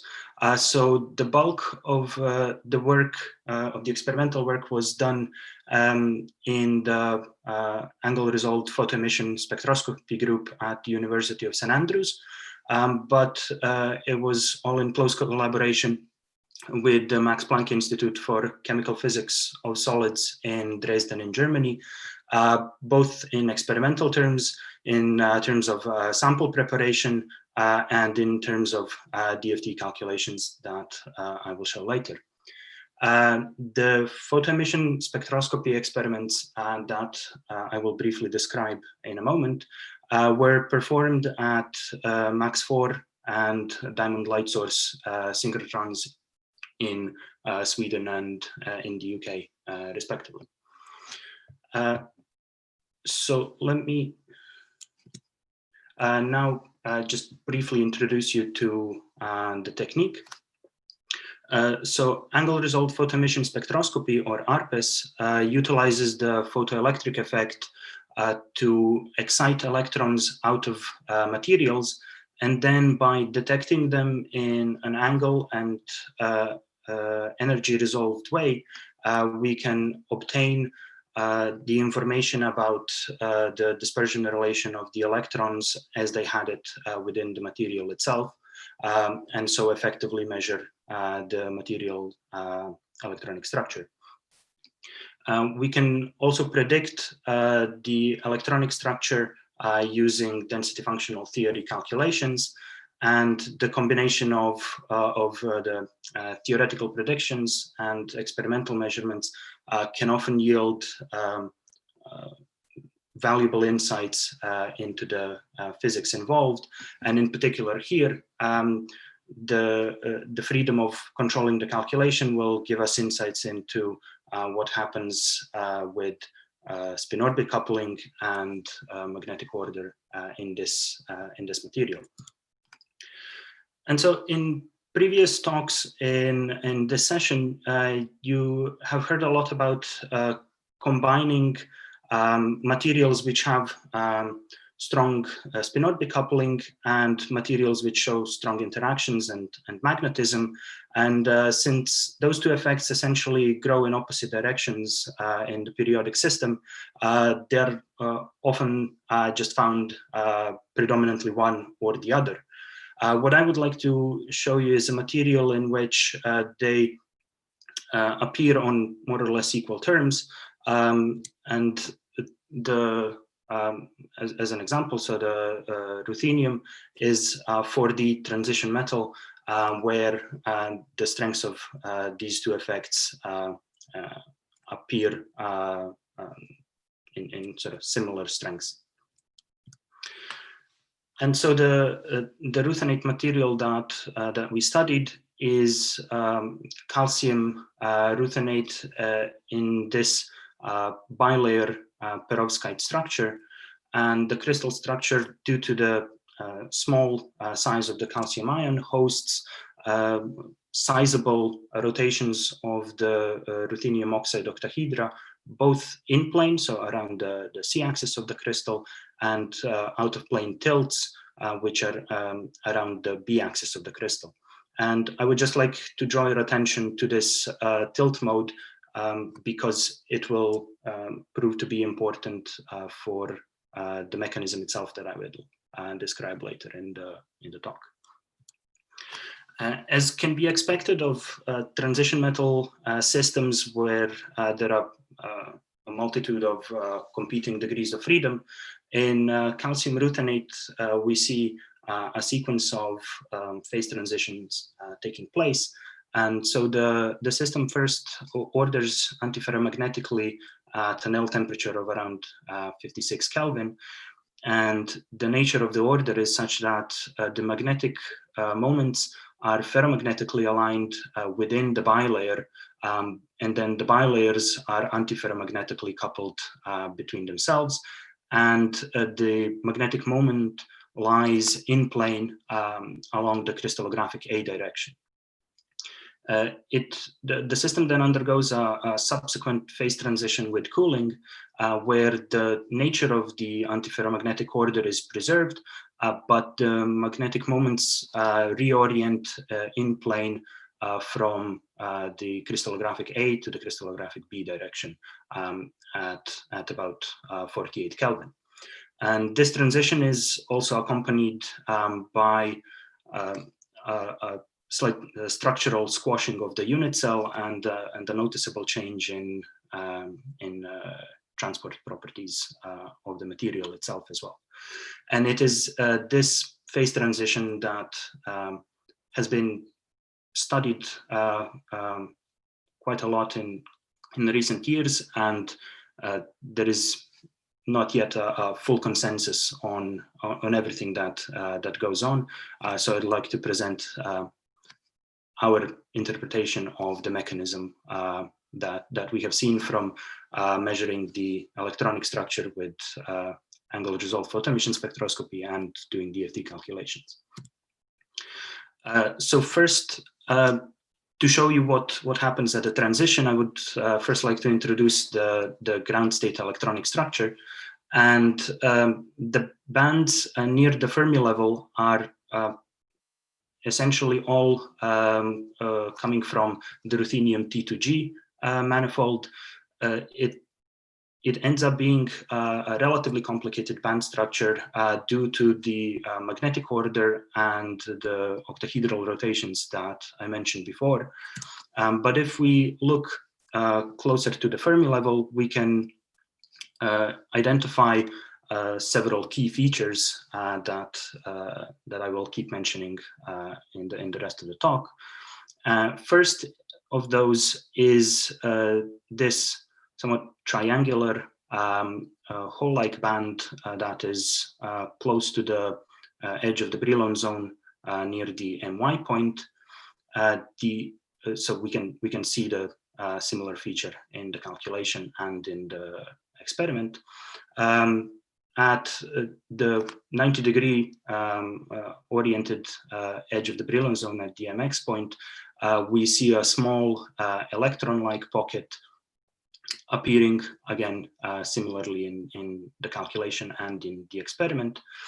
And perhaps most important feature is this relatively flat band close to the zone center, which has a distinct M shape coming from a hybridization that can be seen in the DFT calculation, or a hybridization gap at the Fermi level. And so in the ground state, most of the properties of the material are determined by the bands crossing the Fermi level. And as I said, since there is this gap for the bands close to the center of the zone, all the Fermi pockets that we can see are simply this elliptical electron-like pocket at the MX point, and these boomerang-shaped hole-like pockets close to the MY points. But the important thing that I want to talk about is what happens at the transition, and we see a dramatic change in these flattish states near the center of the zone. And so here I'm showing a dispersion measured along the gamma MY line, where below the temperature of the transition, you can see this characteristic M shape of the hybridized band. But as we cross the phase transition temperature, you can see that the hybridization is removed and that this band completely crosses the Fermi level, creating a new Fermi surface in that place.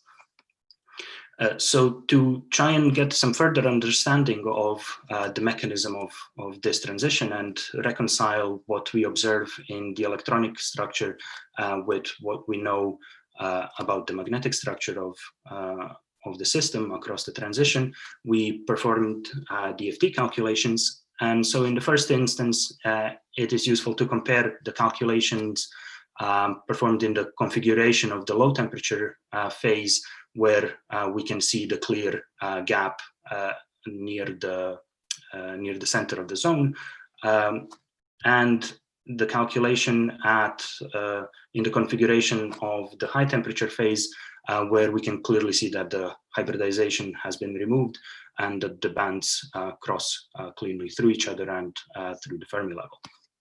And this is then in good agreement with what I've shown you in experimental data. In DFT, however, we can go further and test situations that are not available for the experiment.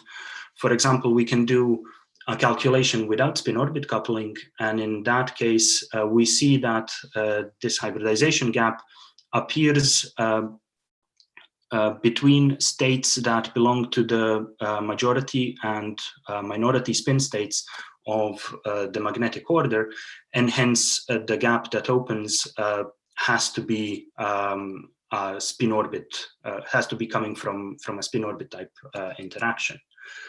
Since the magnetic component of the phase transition is a reorientation of the spin, we can also do DFT calculations with the magnetic moment pointing in different directions, and with a detailed study along all three principal directions, we can, or between all three principal axes, we can see that the gap is essentially determined by a Hamiltonian term that has the magnetic moment in a vector product with something in the crystallographic A direction. And then the question becomes, what spin orbit term can have such a form? And this is where we come back to the tilt mode that I mentioned before. And what is interesting is that the tilt mode has in local inversion symmetry breaking field that points exactly in the crystallographic A direction. And so we can imagine that, or we can conclude that the responsible spin orbit term is something where we have the spin on the ruthenium atom in a vector product with the local inversion symmetry breaking field, which would be a spin orbit coupling term of a bulk Rashba type as is known from itinerant systems. And so in the phase above the transition, the spin is oriented parallel to this inversion breaking field, and so the cross product gives us 0, and there is no hybridization allowed between these bands. While in the low temperature phase, the spin is oriented perpendicular to the inversion breaking field, giving us a finite spin orbit term and an opening of the gap at the Fermi level. And so we come to our understanding of the mechanism of this phase transition, which is that in the high temperature antiferromagnetic phase, Magnetocrystalline anisotropy terms pin the magnetic moment in the A direction, which is parallel to the inversion breaking field, and hence no gap can be opened in the electronic structure. However, as the temperature is lowered, at some point there is an energy incentive to opening this spin orbit gap. But in order to open the gap, we need to reorient the magnetic moment on the ruthenium sites. And so the energy gain coming from opening the electronic gap is then used to pay the cost of the magnetocrystalline anisotropy and change effectively the easy axis of the magnetic order into the direction which is perpendicular to this inversion breaking field, thus allowing the gapping in the first place. And so in conclusion, I have shown you a system where we have this magnetic spin reorientation transition occurring with the magnetic moments simply flipping by 90 degrees between the two phases. And I have shown you that how this correlates with the electronic structure and how it is dictated by opening the spin orbit derived gap in the electronic structure of the material itself. And so one could imagine that if we had a single band material with this type of mechanism, so one where we didn't have even these small Fermi pockets in the low temperature phase, this would constitute magnetic insulate, metal to insulator transition. And one might imagine that you could then be able to control the phase either by applying some form of strain to couple to the magnetocrystalline aspect of the transition, or the magnetic field to flip between the insulating and the conducting phases in the material, and hence produce some kind of a magnetoelectronic coupled switch in materials of this kind. And with that, I would like to thank you for your attention and invite any questions that you may have. Thank you very much. So, are there questions from the assistants? Maybe I will start again. So, about the magnetic anisotropy, was it experimentally measured? I mean, quantitatively, and can you compare quantitatively again the gap value and this anisotropy? So I don't think it was experimentally measured, so I can't quantitatively compare it experimentally. What I can say is that the size of the gap corresponds reasonably well with in terms of energy scales with the temperatures at which the transition occurs.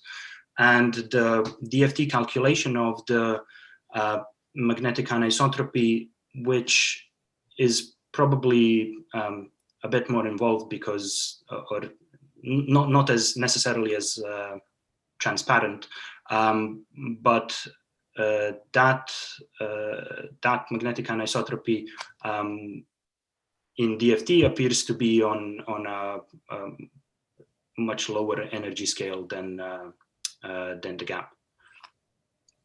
So we would assume that at the temperatures above the transition, simply because of the Fermi broadening, we are anyway occupying states well above the Fermi level, and so there is no incentive in opening an electronic gap.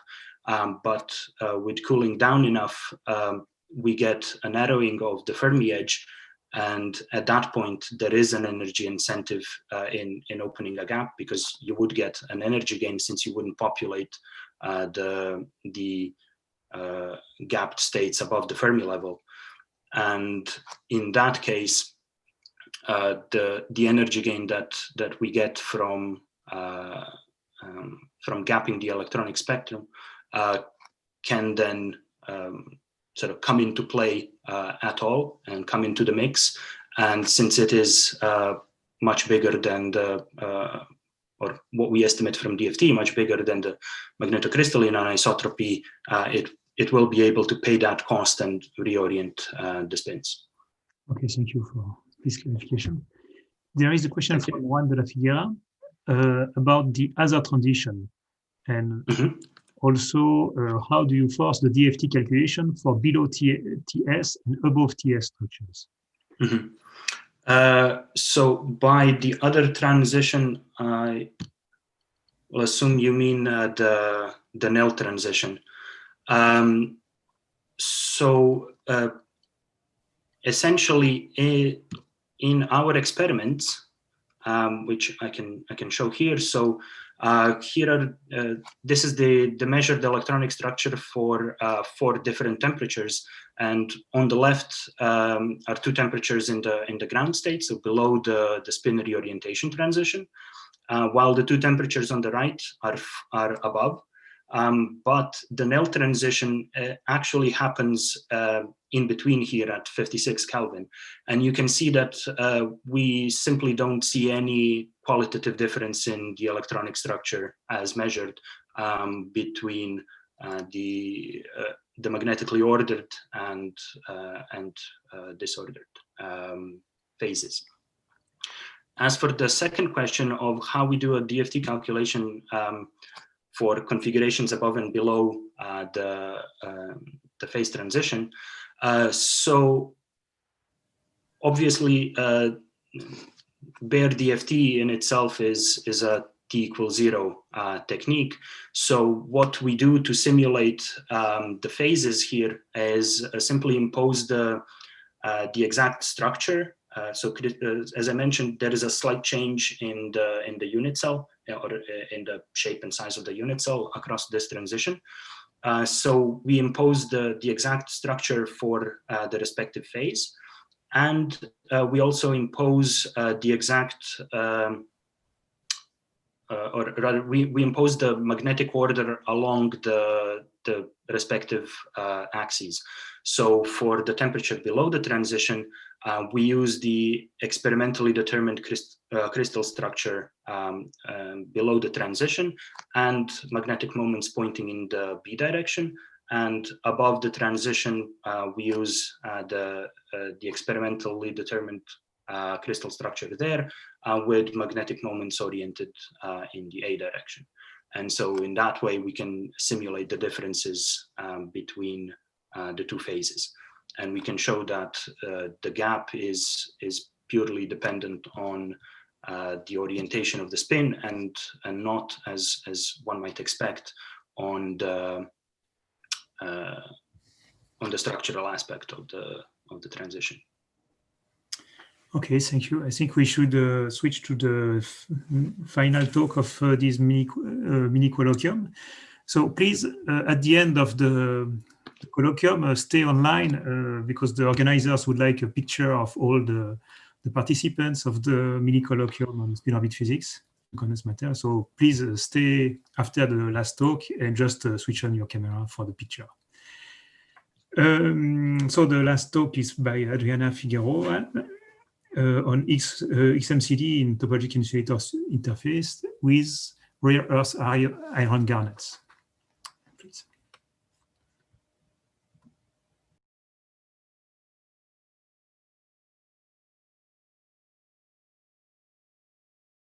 So it works, but we cannot hear you.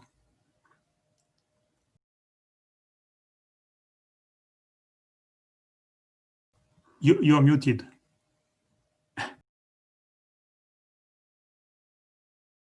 Okay, thank you. Sorry, there was I couldn't find the button to unmute myself.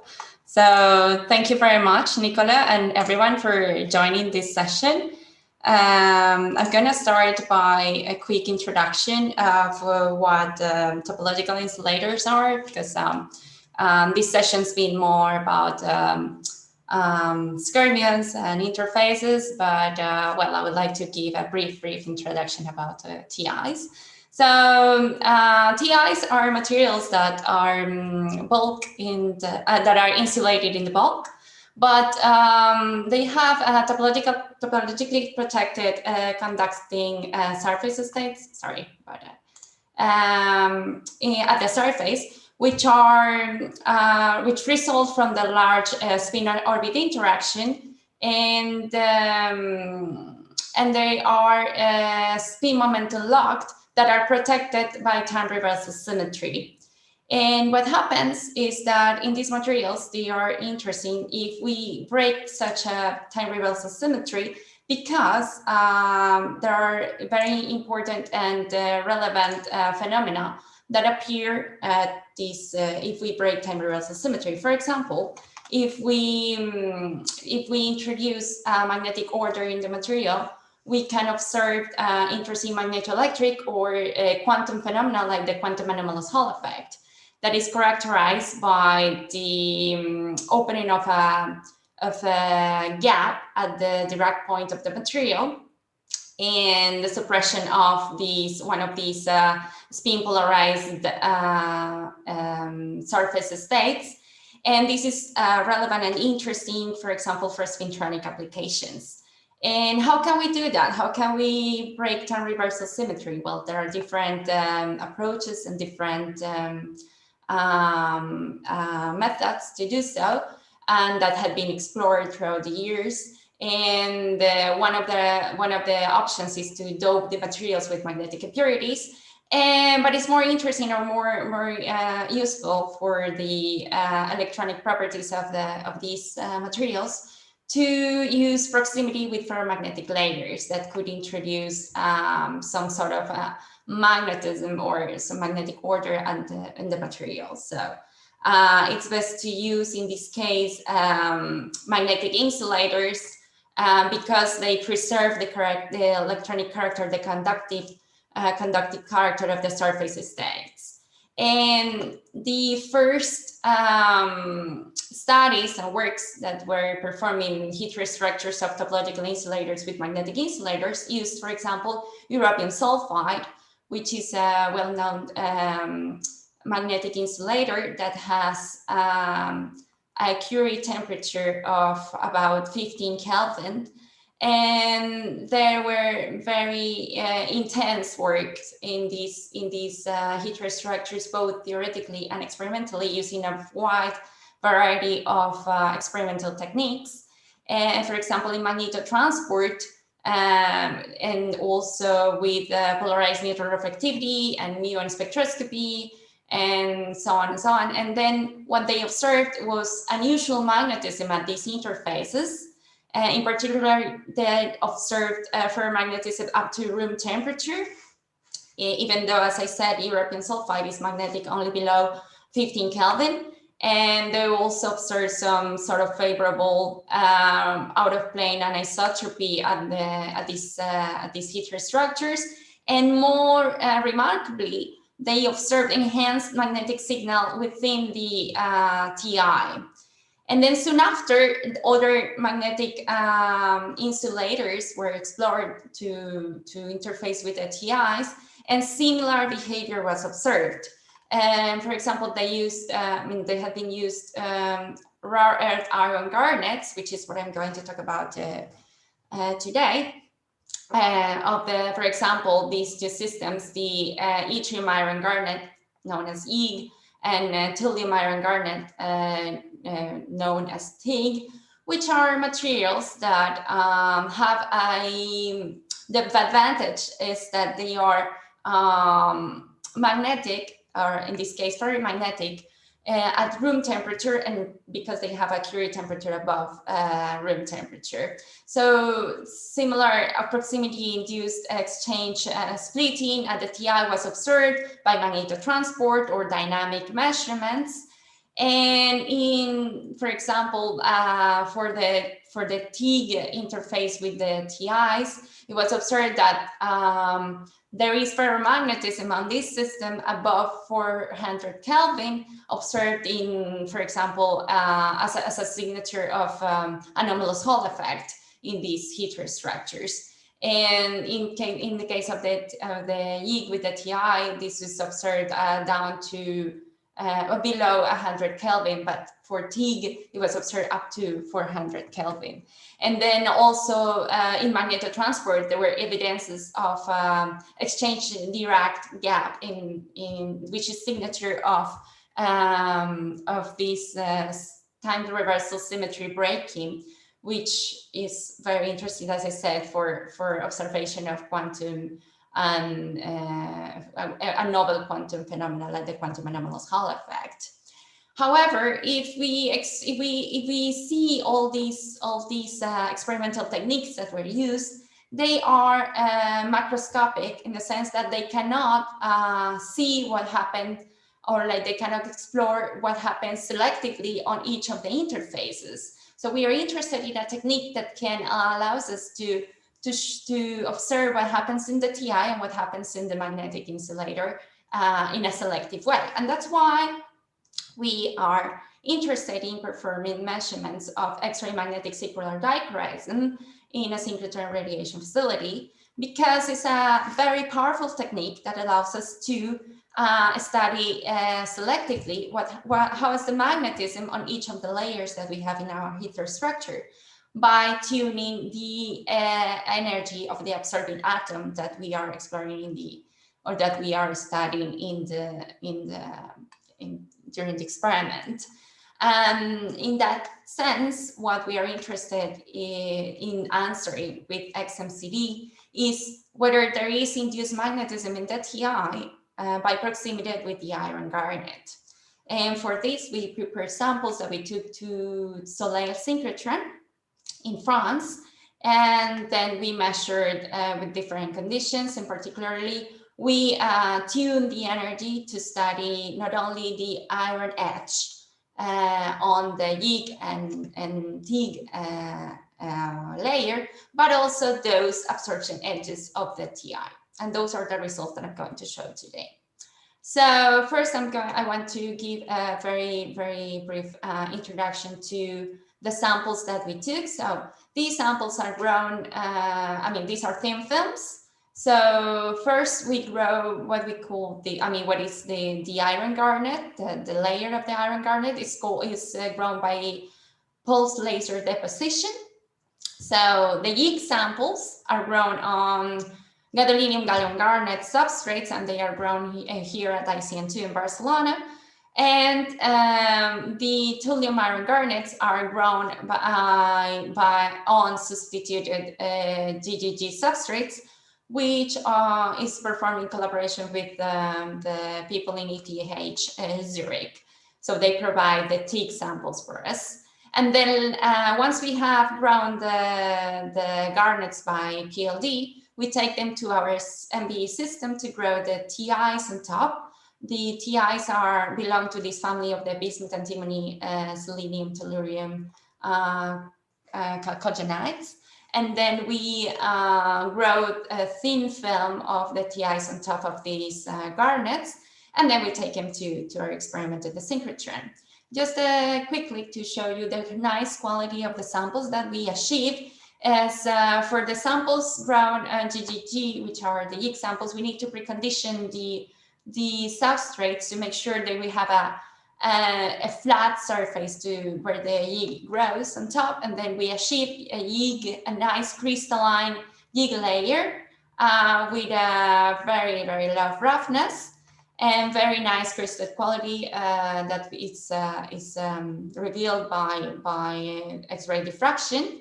And of course, we are interested in seeing whether this sample is magnetic or not, and then this sample is indeed magnetic with an in-plane anisotropy, and it's magnetic at room temperature. Then similarly for the TIG samples that are provided by ETH Zurich, they are very nice, the films, very, very good crystal quality, and they have a perpendicular magnetic anisotropy.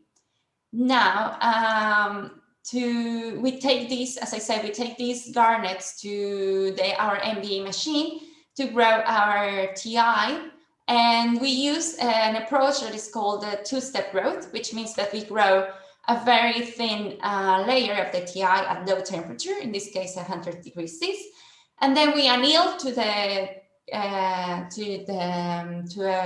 temperature of 380, and then these crystals, we achieve a very nice crystalline surface on top of the garnet. And then we cover these samples with an aluminum protective layer to take them to the synchrotron. And now, okay, so I'm going to go to the results that we got of XMCD on these systems. So here I'm showing results of some selected samples. In this case, YIG interface with bismuth selenide, and in this case, TIG interface with bismuth antimony telluride, or BST. And I'm showing results at 220 Kelvin, which is the lowest temperature that we achieved at the synchrotron in this case. And then we observe a very nice and strong signal at the iron edge, which reveals that the iron, in this case, in the layers of YIG or TIG is magnetic. And then we are applying the magnetic field in the perpendicular direction. And so that we will explore, we will keep these conditions to explore the magnetism, or like the XMCD measurements on the TI. And these are the results that I'm showing here. So now we tune the energies to the selenium edges in bismuth selenide on these layers, and then to the tellurium edges on these layers with TIG. And then we observe that there is no XMCD, or at least the signal that we see is below 100% on both selenium and tellurium atoms in the TIs in contact with the yttrium iron garnet or the tellurium iron garnet. So this means that maybe there might not be induced moments on the selenium or the tellurium. And this is consistent, or is similar to what we observed within the TIs, or in this case, bismuth selenide, interface with europium sulfide. And in this case, in this work, we also established an upper limit for the induced magnetic moment. In this case, that we observed that it was below 10 to the minus 3 Bohr magneton, whereas what has been reported in this kind of system by other experimental techniques like polarized neutron reflectivity was it was up to 1 Bohr magneton, and which is, it's surprising. But what has been reported very recently this year for similar structures of bismuth telluride grown on YIG, or bismuth telluride grown on TIG, is that in fact they see XMCD signal at the iron edges as we do, but they also don't see an XMCD measurement or XMCD signal at the tellurium edges as we also reported. So their signal is also below 1%. And in their case, they perform magnetotransport measurements, and they do see anomalous Hall effect on these same systems. So it's surprising that despite the fact that there's no XMCD, there is anomalous Hall effect. So what's going on at the interface, at these interfaces? Is there magnetic Rex-Limit effect or not? So this is what we need to answer, what we need to explore further. How do we reconcile these two results? And this is what I wanted to show you today, and in the sense that we see no clear XMCD signal, or at least not above the detection limit, in the tellurium or selenium atoms of the TIs in contact with the rare iron garnets. And does it mean there is no induced magnetism on the TI? How can we reconcile this observation with the existence of, or like the evidences of, a magnetic exchange gap and that has been revealed by magnetotransport in these kind of systems? So two hypotheses that can come from these, from these studies and what has been reported, is that perhaps XMCD is not sensitive enough to such a small gap, which has been calculated to be around 10 millielectron volts. or perhaps this effect is it happens only at the interface, like very one or few layers at the interface, and might be diluted within the TI film thickness that we can grow it, that we can explore with these techniques. So it's something that needs to be understood and needs to be explored further. So perhaps, I mean, what has been reported, as I said very recently, is that what happens is that magnetic proximity effects is so small that it's not detected by XMCD, but it is evident in transport measurements. Okay, and with this, I just finished. I want to thank all my colleagues in the group, and also at SpinTech, Soleil, and ETH Zurich, our funding agencies, for the financial support. And thank you very much for being here and for your attention. Thank you, Adriana. So are there any questions from the audience? Okay, so did you try, or is it possible to measure XMCD not with normal incidence, but with grazing, or let's say lower incidence, in order to be more sensitive to the surface or the interface? Yeah, we've measured with different configuration of different geometries. And for example, in the case for the European sulfide, we didn't see any difference in the possible induced magnetism on the TI. And in the case of YIG and TIG, we also explored, and we saw no difference in the signal of the non-magnetic atoms, let's say, so like selenium or tellurium. A question from Felix. Do you think the quality of the interface is the main reason for the different results in the literature? Well, yes, indeed, it is a very relevant question, and indeed there is it's a very important point to take into account, because actually what we think happens at the interfaces with the European sulfide, for example, or like with the in general with the magnetic insulator and the TI, is that there might be some interdiffusion of the magnetic atoms between from the magnetic insulator towards the TI, and that could be the main, or like one of the reasons why people report such induced moments in the TI. I continue with a follow-up question from Felix. Bad quality of the interface leading to artifacts. Yeah, exactly. That could be it, and that's important. That's why it's important to work on the interface. I mean, to achieve a very good interface, and that's what we're working on too. A question from Igor Markovich. Thank you for a nice talk. Has there been a careful study of how this depends on the layer thickness? Well, we haven't done that yet, but in this work they do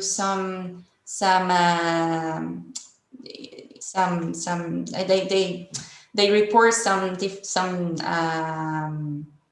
measurements with different thicknesses of the TI, and also with only tellurium. So it's a nice piece of work but they see no induced magnetism on the TI either.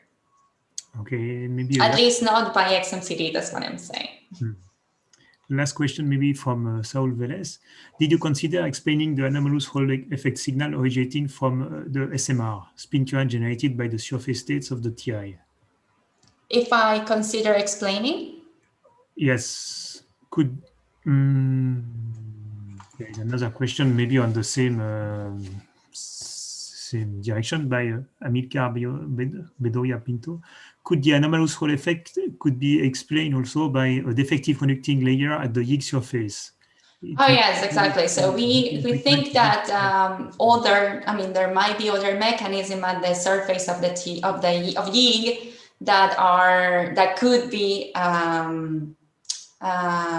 that could explain, or that could be the reason why this anomalous Hall effect appears. I mean, these effects at the demanding the transport appear. So it's important to perform a systematic study in order to disentangle and in order to distinguish between the different effects that happen at these heterostructures. So yes. So, well, maybe to come back to the question of Saul Velez, you know, the spin-on magnetoresistance effect. Maybe you don't need a spin polarization of your carriers, but just yeah, exactly. So it's that's what I'm saying, that perhaps it's maybe my question is yeah, because you have a spin to charge conversion in the surface states of the TI, you may be able to get an anomalous Hall effect like signal because of SMR effect, but yeah, because you don't need in principle that the TI becomes magnetic, so you don't need proximity. You need the proximity effect, but this doesn't answer why other people see magnetic proximity. Yeah, I mean, that's what I'm saying, that perhaps there are other mechanisms that explain why, I mean, these anomalous Hall effect, or like other effects in the magnetic and the magnetotransport are observed, that might not be due to induced moments in the TI, as you clearly point out. So, I mean, as I said, there are still open questions, and what we wanted to show is that at least in XMCD, we do not see an induced magnetic moment on the TI. So it's either that the XMCD is not sensitive enough to such a small band gap, or to such dilute effects at the interface, or that there are other mechanisms at the interface that need to be accounted for. Yeah, thank you. Thank you. Thank you all for the participation to this mini colloquium today, and please stay for the picture. I don't know if Christina can organize the picture. Maybe you have to stop sharing the screen. Yes, please. Adriana, if you can stop sharing the screen. Thank you. Sorry about that. And now the only thing I need is you to switch on the camera.